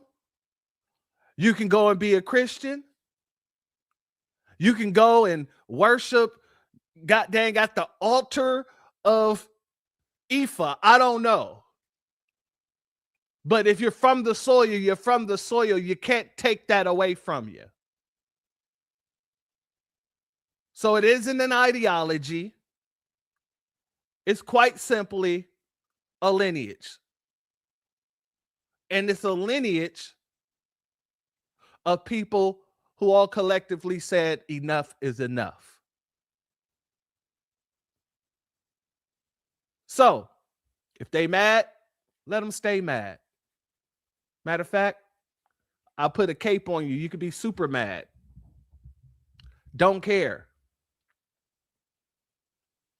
If you feel like you don't like what I have to say about this situation, it's very easy to turn off the TV, turn off the phone, turn off the computer. But what you're not going to do is try to force your way of thinking upon me. And you're not going to force your way of thinking upon anybody in foundational Black America. We done been there and done that. That game is far over. And we're in a whole new realm of reality. So until you guys stop living in the psychoses that you're living in, creating and operating outside of the realms of reality, you're going to hate us and you're going to hate what we say. Because we're not going to sit here and pretend that people who don't like us love us. And that's called self-love. Let's be very clear about that. Shout out to our brother Cool Keezy. He says, I'm all the way with the hoodoo too and got mad respect for the Orishas. Hey, I understand it. I understand it. And my point is, no matter what you choose, no matter what your religion, no matter what your ideology, you're still foundational Black American. So that nullifies Dr. Asar's point. We are not about an ideology. We're about protecting a lineage. And we're against erasure of our people. But with that being said, family, we're going to end this here. I want to thank everybody for being here for these 3 programs on this. Like I said, this was supposed to be done tomorrow. However, some things came up and I won't be able to do it. So I decided to do it today. Don't let these people play on your time. Don't let them play on your top. Pause. For the people who are upset at foundational Black Americans, understand why they're upset. Because they stand to lose something. Whatever it is they stand to lose, they stand to lose it. Whether it's money, whether it's a business, whether it's relationships, whatever the situation may have you. Let's be very clear about that. But with that being said, family, if you're not subscribed, go ahead, hit that subscribe button along with the notification bell so you can be notified whenever videos like this drop. Please make sure you're hitting that like and share button so we can beat up the algorithm. Make sure we get this message out to the ears that need to hear. And if you have not done so yet, please click that link in the description. Go to change.org and put your signature on the petition for reparations. Black are you? When will we see a part 4? Hopefully we won't be doing a part 4. Let's just leave it at that. Okay. Let's just leave that there. You know what I mean? I didn't put y'all through enough here today, you know, and yesterday and the day before that, you know, we just gotta let something breathe. You know what I mean? We gotta let it breathe, you know. On Sunday, we got some things to talk about, though. You know, you got a lot of people out here saying things, but ain't saying nothing at all. You know, the Democrats are out here saying things and ain't saying nothing at all. Jasmine Crockpot, she's out here saying things and saying nothing at all. As well as she didn't threw her hat in for the Senate race. Who would expected that? Y'all can't see it, but my hand's in the air. And we're going to talk about those things. We got much to speak about on Sunday, family. So make sure you're back here 3:30 Central Time. Much love to each and every one of you, family. And with that being said, the doors of the church are now closed. Peace, family. My grandfather built this country, man. He fought wars for it. And most places he went wouldn't let him sit down and get a cup of coffee. I can't even catch a cab in New York. You know, it doesn't matter how many degrees I get. All you people see is color. Your grandfather was an immigrant. You're American. My grandfather was born here, Duke. And you people still look at me as just another nigger. I know that the government, whatever, can't stand us black people. He doing everything in the world to make black man be extinct. But I'm going to tell you one thing. Us black people going to survive. So fuck everybody. I'm off.